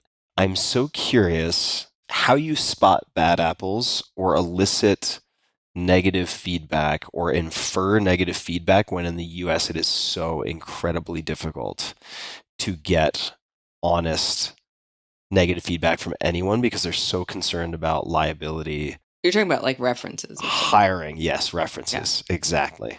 The non-dissertation answer is, this is like people have trouble giving hard feedback. People have trouble asking this question, which is, I think a question you just ask, which is like, is this someone in the top 20% of people you've ever worked with?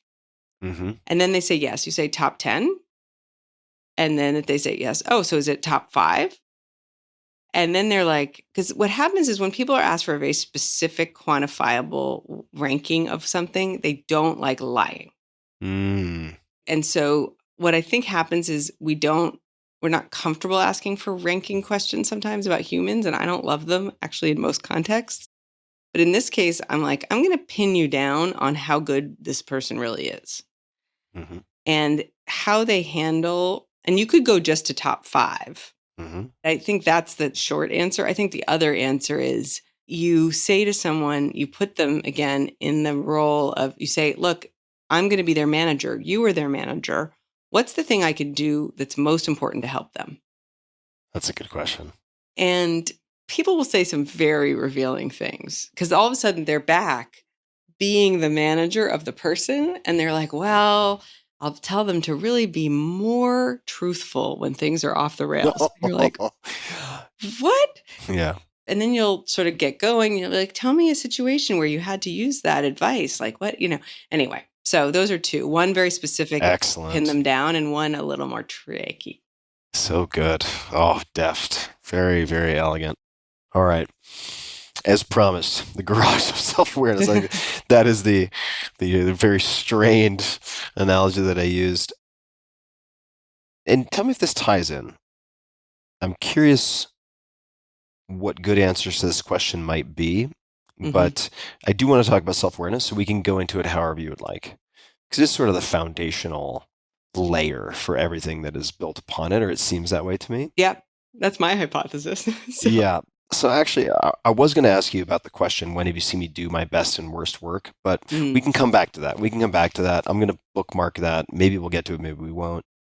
But how should people think about self-awareness? And I'm just going to share something that I found in the course of doing homework, and you can certainly fact check this, but I thought it was quite thought-provoking. This is from CNBC, and I think it was an interview with you. So this is, if you're not self-aware, how would you know? Right? That's a hell of a question. It's kind of like, the tree falling in the forest, no one to hear it kind of question. Yep. Here are some telltale signs. You consistently get feedback that you disagree with. This doesn't mean the feedback is correct, but it does mean how others perceive you differs from how you perceive yourself. Interesting. I added the interesting.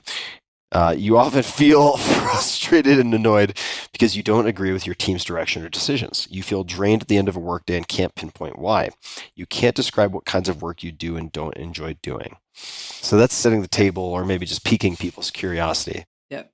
How would you suggest people think about self-awareness? Why is this important in the worlds in which you operate? I spend a lot of time thinking about how do you get results through people, through teams. Like, I'm not actually the one building the product. So I got to do it through kind of brute force, human brain power and human time. And I think that most people who think that way start with the individuals you're managing, or the team, or the organization. And my argument is where you started this section of the garage is, it's the foundation is self-awareness. It actually has to start with you. You're not going to get great results from the people around you until you understand yourself. And I mean, I think there's some obvious reasons why, which is like, look, I alone can't move the mountain. I need you, and I need to complement myself. How am I going to complement myself with other capabilities and skills if I don't understand what I'm bringing to the table? By the way, a lot of people think they're the director in every scene. No, you're not. You're often an extra. And just knowing that will make you more effective. So that's a side piece of advice for you. But a lot of self-awareness building, to me, a lot of these work style assessments you can take are just trying to help you figure out your defaults. Like, what's my default setting? So a lot of them are asking you, are you more introverted or extroverted? Right. So you're talking about, I guess, for maybe lack of a better descriptor, almost like personality typing tests, like Myers-Briggs, DISC, Enneagram. I mean, there's Discovery Insights. There's the Hogan assessment, like whatever. That's like 170 questions. Like there's all these different, there's the Big Five personality test. There's a lot of them. StrengthsFinder, it goes on and on. StrengthsFinder, good one. There's so many, but to me, they all boil down to, on one axis, let's call it the horizontal axis. You've got, are you more introverted or extroverted? And the litmus test is sort of, introverts think to talk and extroverts talk to think, right? So where do you fall on that continuum? And then the other thing is the vertical axis, which is, are you more task-oriented or people-oriented? Which, by the way, doesn't mean you can't get a task done. And my litmus test for this is like, if someone comes to you with like a massive problem in some organization, is the first thing you think of the first task that has to get done, or, oh my God, the people? And it's just, what do you lead with? For me, I'll be like, oh my gosh, someone's getting fired, which is sort of a task and a person answer.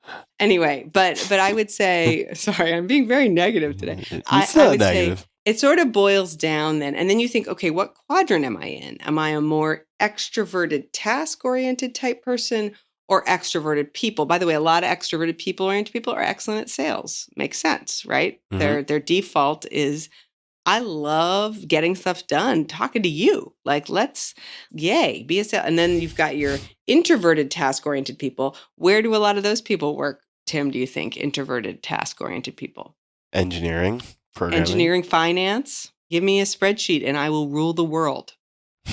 I do not need to talk to you to finish this model, right? Mm-hmm. In fact, you often do. And I know that.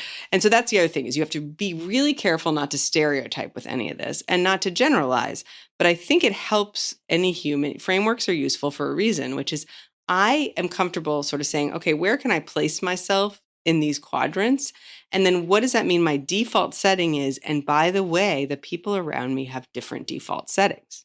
This is such a dumb tactical lesson, but I'm one of those people where if I trust who I'm meeting with, I don't need the agenda ahead of time. I'll be like, let's meet. And then at the very beginning of the meeting, bang out the agenda, make sure we know what we're going to get done. Like I still like to run it well, but I'm kind of loose with the prep. I have people who have worked for me who are like frozen. If they're like, I don't have time to think ahead of this meeting, what we're going to talk about. And I'm thinking there's something wrong with them. I'm like, well, come on. We trust each other. We've worked together. We're just going to spitball about this. And they're like, no, I don't want to meet with you. Like I had to learn that there are humans in the world who, if they don't have time to think before a meeting, will not be effective in the meeting and will be uncomfortable. Because because my water is really different than that. Really different, right? But if you're trying to create an environment that's conducive to different styles, different defaults, you got to be aware of your own and then realize, and I have to operate aware of others because I want that meeting to be really effective. And I've got to email, Richard the day before and tell him we're going to spitball ideas for this new marketing campaign, right? Does that make Yeah, it totally That's makes what sense. it all boils down to. It's default settings. And it's really cultivating awareness, but starting at home. Start at home and then start to map the other people. Guinea pig is always in the cage right next to you in that case, right? It's just easier to, some cases, a little easier to study. Coming back to the personality test for a second, or these, I'm not sure if that's the right way to categorize them, Myers-Briggs, DISC, Enneagram, etc. Work style assessments. Work style assessments. If you could only choose one or two that have been most helpful to you personally, what would you choose? There's one that's called, I think if you just Google, it's Insights Discovery, which is sort of, to me, more effective than Myers-Briggs. Myers-Briggs has a lot of interpretive work you have to do on your results, like understand what sensing is, understand what the decision-making process of a sensing judger or whatever. Like Insights maps you more and they have some shading and colors, but it's sort of like more straightforward. That is one I'm a fan of. The other is more of a simple one, but Patrick Collison, obviously, who I've worked with, I think I brought him around. He felt like these things are like horoscopes. He's like, they're just going to give you a report and it's going to sound like a plausible prediction of you. And I said, I get it. I get the skepticism. And I really do, by the way, for anyone.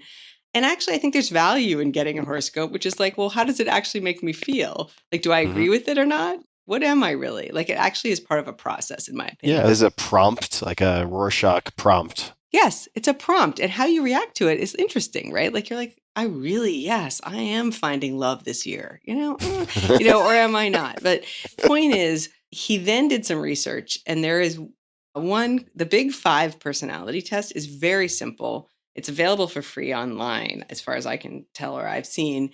And it's like, just these 5 factors: neuroticism, agreeableness, conscientiousness. There's one that's sort of entrepreneurial, comfort with ambiguity, like whatever. And you can tell a lot from, well, one, the research supports that they're pretty indicative of certain sort of like human behaviors.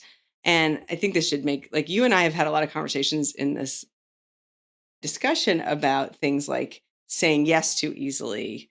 But if you're like very high agreeableness and very high conscientiousness, guess what? You're going to end up committing to too much stuff. Yeah, for sure. And so when I'm saying, oh, I'm jealous of those people who protect their time, you know what? They're pretty comfortable being disagreeable. They're pretty comfortable being like, no, or frankly, canceling at the last minute, saying, sorry, I don't have time today for you. And if they're not very conscientious, they're like, I don't even feel bad. But by the way, no judgment.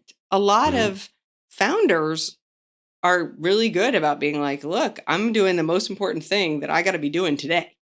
And I'm the operator. I'm like, oh, but we made a bunch of commitments and we made a plan and we got to stick to the plan, right? And that meeting of those styles is very powerful. That's why, you want a diverse team. But anyway, I would say those two. Yeah, Patrick is endlessly fascinating. He's been on the show Yes. probably a couple of years ago.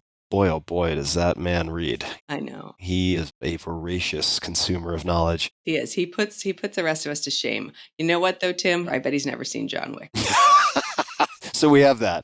We have that going for us. 1-0 Ferriss Collison. Put Wick on the scoreboard. Yeah. We were actually in a meeting and he said something about Greg Popovich. And two of us looked at each other. We're like, do you really know who Greg Popovich is? And it was like amazing because Patrick also is not super up on sports, popular culture. We all have our strengths. Popovich also incredible. Somebody Talk I would about love leadership. to have on the show at some point. Oh yeah. Well, that's why he knew. Yeah. So going to the kind of black belts of no, people who I'm wondering if there are people who stand out outside of the Collisons as people who are sort of paragons of no, people who are really good at saying no or defending their time, where you're like, wow, that person's really good at like keeping their eye on the one puck that matters. Yeah. Anybody come to mind? Well, I mentioned to you, I think Cheryl's very good at getting back, being very accessible and fast and sort of decisive, like, no, efficient. She's very efficient. She's someone, and sometimes that efficiency is a no, right? Yeah. Who else have I worked with that are, my version of it is someone who I think is at least doing it carefully with others' feelings. Like, I don't love the person who has an assistant, for example, who cancels everything, right? There's a model here, Tim. You've seen it. Yeah. Where they agree to everything and then they have a cleanup crew. Yeah, it's lame. They have a cleanup crew. Like the wolf from Pulp Fiction. They send it out to like do the dirty work. Yeah. And I think what's happening is I'm doing left-hand column filtering names of people right now in my mind where I'm like, nope, can't mention them because I think they actually have a cleanup crew. They use the cleanup crew. They use the cleanup crew. Like there aren't that many who seem, I think you have some good, I think it's in 4-Hour Work Week. You have some good models of pushing people on not just being busy, but being productive. Yeah. And I think the people actually there's some engineering leaders I worked with at Google who I thought was very bold, but it of course makes sense. They would look at what were we planning in a meeting and they'd be like, I don't need to be here. Or this meeting doesn't seem important. And to me, those are paragons of no, though, because it was very open, very direct, very honest. It was like, I see what you're trying to do with this 1 hour. And I am not giving you my hour. Yeah. And I think that, why can't more people just call it, Yeah. Uncomfortable. There's a finance guy that I'm on a board with, and he'll be like, what are we trying to accomplish in this? And how long do we need? And like, he'll set I'm here for that objective and I'm only here for this long. And I admire it because he's like, don't be chatting away about other stuff. I want to be productive, not busy. Don't want to hear about your fishing trip right now, Ralph. Exactly. So speaking, just because you mentioned the board, why no more boards? Just the thinking behind it. There are different motivations for being on boards. I don't know if you serve on boards. No, I basically from the beginning, having run into a lot of people, I have a number of friends who have policies that they won't join any more boards, and I took that as a sign. An indicator. And so I've only done advising. I've never been on boards. Yeah. So I would say there's a sector of the world that feels it is a service. And I do think it's a valuable service. By the way, I serve on some boards with some people who are like Jedi Master board members. And I'm like, wow, you are serving like these companies because you are like awesome at governance and, proxy statements, politics, and you like get it, But I think there's a service motivation. There's a motivation that has to do with maybe a personal CEO really trusts you. You want to help them. Like that's mostly what happens with me. I'm like, I want to be there for that person. But it is a big commitment. And if you're someone who's realized that time is your most precious resource, which is my mom realized somehow when she was 19, but I did not, boards can stomp all over your calendar. They can just say, you know what? All day Friday, we got it. Someone just made an acquisition offer. And you're like, goodbye. You realize like you think you're controlling your time, because they don't meet that often. But no. So really what I've decided is I need to go on a board diet and then rebuild. I'm not going to say no ever to like, I'm never doing it again. But I've realized the bar has to be like extremely high. I mean, I'm on the board, one of my favorite boards, and I would do it forever I don't know if I'm adding that much value, but is the Atlantic, which is private, so it's easier. But the quality of the people involved, it's a very different part of my brain. I mean, we're doing the business brain stuff, but there's also like, you get to meet these amazing writers and you get to be part of like exchange of ideas about the future of democracy. Yes. That's enriching me. Right? That's the other thing is making sure there's an exchange in the board of you're learning, you're getting enriched, they're benefiting.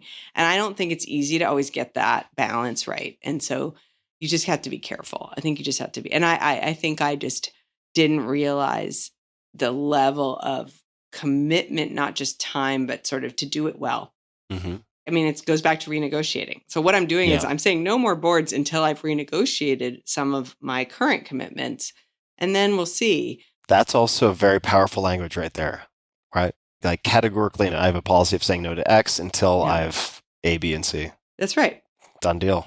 And by the way, people can't argue with that because they're like, that does sound like a very sane thing to do. Yeah. But I have a lot of appreciation, more than I did before, of folks who do this in service. Yeah. Governance matters, right? It matters for institutions, not just companies, right? If done well. And it should be done well. But gosh, it's a big commitment. Be careful with those big commitments, folks. They sneak up on you. Yeah. Anything that has multiple years attached to it. Yeah. Oh, boy. It's kind of like the scope creep, time evaporating version of the best business model of all time, which is being a venture capitalist, where you have these like stacked funds. That's great if you're taking your 2 and 20. But if it's a commitment of your time over multiple years and then they start to stack and oh my God, then you're like 27 snow layers deep in the avalanche of time requests. That's right. No and bueno. You get like a 10-year horizon minimum. That seems exciting at the beginning. And then you stack another 10 and another 10 and you're like, wait a minute. All of a sudden I'm like 65 years old. And anyway. Yes, some funds have closed and hopefully you've done well, but you've made commitments before those things happen to another set of them. Yeah. So it's like a rolling avalanche. The avalanche is not ending. Do not say yes right away, folks. Yeah, especially to multi-year commitments. That's probably the headline. That and the toy is broken. I'm telling you, that's your next book. I really think it could do well. So I have to ask this because it's of acute interest for me personally, also because it might help me individually, but also with employees of mine. Managing high performers. How do you get extraordinary output from extraordinary people without burning them out or letting them burn themselves out? So if I was like, what are the pantheon of management lessons? So one of them is you got to manage different people differently. Another pantheon lesson is spend disproportionate amount of time with your high performers, because instead what we all do is get all of our time sucked by the folks who are struggling. And then we don't invest in the high performers. And then they're either burning themselves out or finding a new opportunity because they're not realizing they're high performers and benefiting, or they know they are and they're not getting investment. And they're like, I'm going to go get investment somewhere else. So number one is, how do you manage them? Is you make sure that they are a priority of yours, even though they are perfectly good on their own, which is the sort of dilemma, right? Like, how do I help them? I came up with, in my book, I don't steal, I source a lot of frameworks. The book, Scaling People, Tactics for Management and Company Building. Oh, yes. Thank you. Just to throw it in there. So there are a lot of QR codes. You can scan and look at the sites where I reference a lot of materials and books. Conscious Business, Fred Kaufman's in there. One framework, I think, as far as I can tell, I made up myself, was a top talent framework, which is, again, I try to like simplify things, but I think high performers fall into two categories, and I call them pushers and pullers. And so the pusher is the one who's like, give me more, give me more. They're often wanting to get more comp too, but they're like, I want recognition, I want responsibility, I want scope, I want to move the needle. I'm high impact. They're very impatient with themselves, with other people. They can be a little high friction for the team because they're like, going for it, grabbing it. But, it's fun because you load them up and they're just like carrying the whole thing up, like up the hill without you. But they can be tough.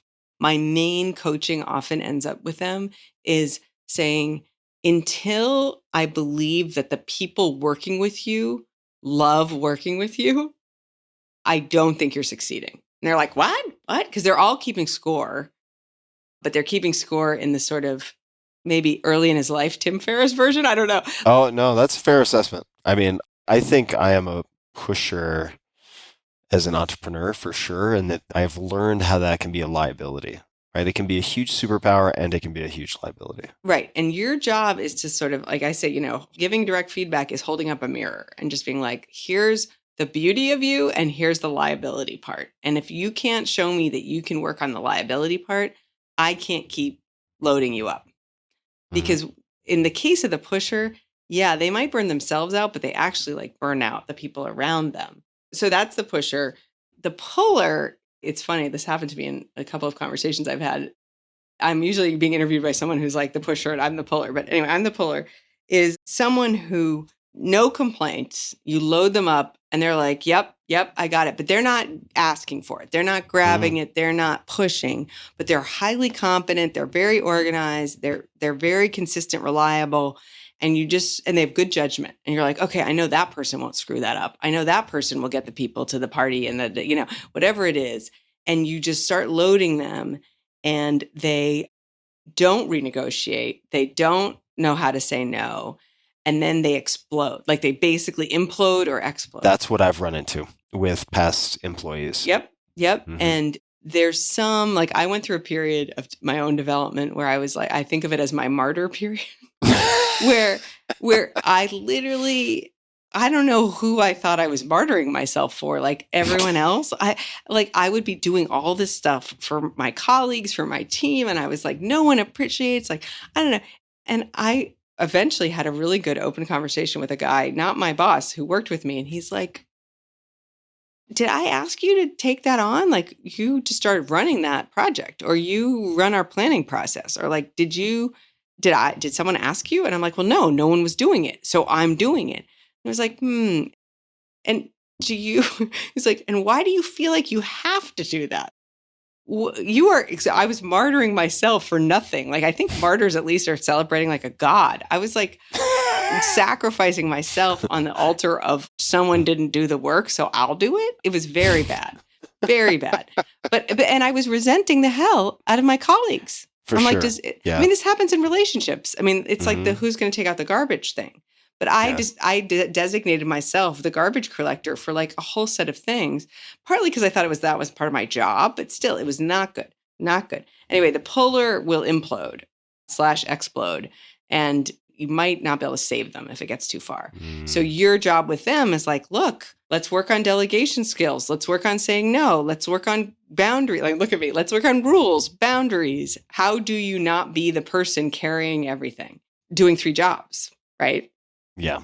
And I think that once you know those 2 archetypes, you can sort of look for the signs of them. And then you can think, well, what's their classic development area? And then your job is to be all over them on that development area, because they will collapse if you don't get them to see that part of their job is to, like the pusher especially, part of your job is to stop creating friction for everyone.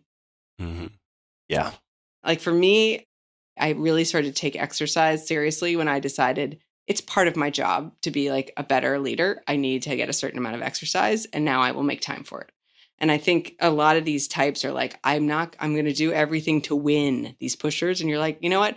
Part of winning is like avoiding a Pyrrhic victory, like avoiding one where everyone wins but dies on the field, right? Like that. And they're like, oh, well, then how do I do that? Because it doesn't come naturally to them. They're like, how do I? And then they'll say, I don't want to work with low performers. And this is the problem, right? They're so good that, I mean, now we're going deeper on this. They're so good that you can't quite say back to them, no, those people are the same as you. So instead, you're like, yeah, okay, we all have different strengths and weaknesses. What I feel like you're doing is not even appreciating what anyone else is bringing to the table. Why do you think that is? And it's like, well, they don't stay up all night like I do getting the thing done. You're like, nope, they don't. And I actually don't think sometimes you should stay up all night getting the thing done. But what do they do well? And then you get them trying to think about assets. And you're like, how can you use that asset to get the things done? And they're like, But they really don't think that way because it's all on their own shoulders. Takes practice, like so many things. Claire, this has been a fantastic conversation. Thank you so much. I've had so much fun. I've taken copious notes. I'm going to be following up on a million side quests, as we call them, but important side quests. I've taken notes of phrasing that you've used, all sorts of things. So I am looking forward to actually digging into my homework. I will not stay up all night, for the record.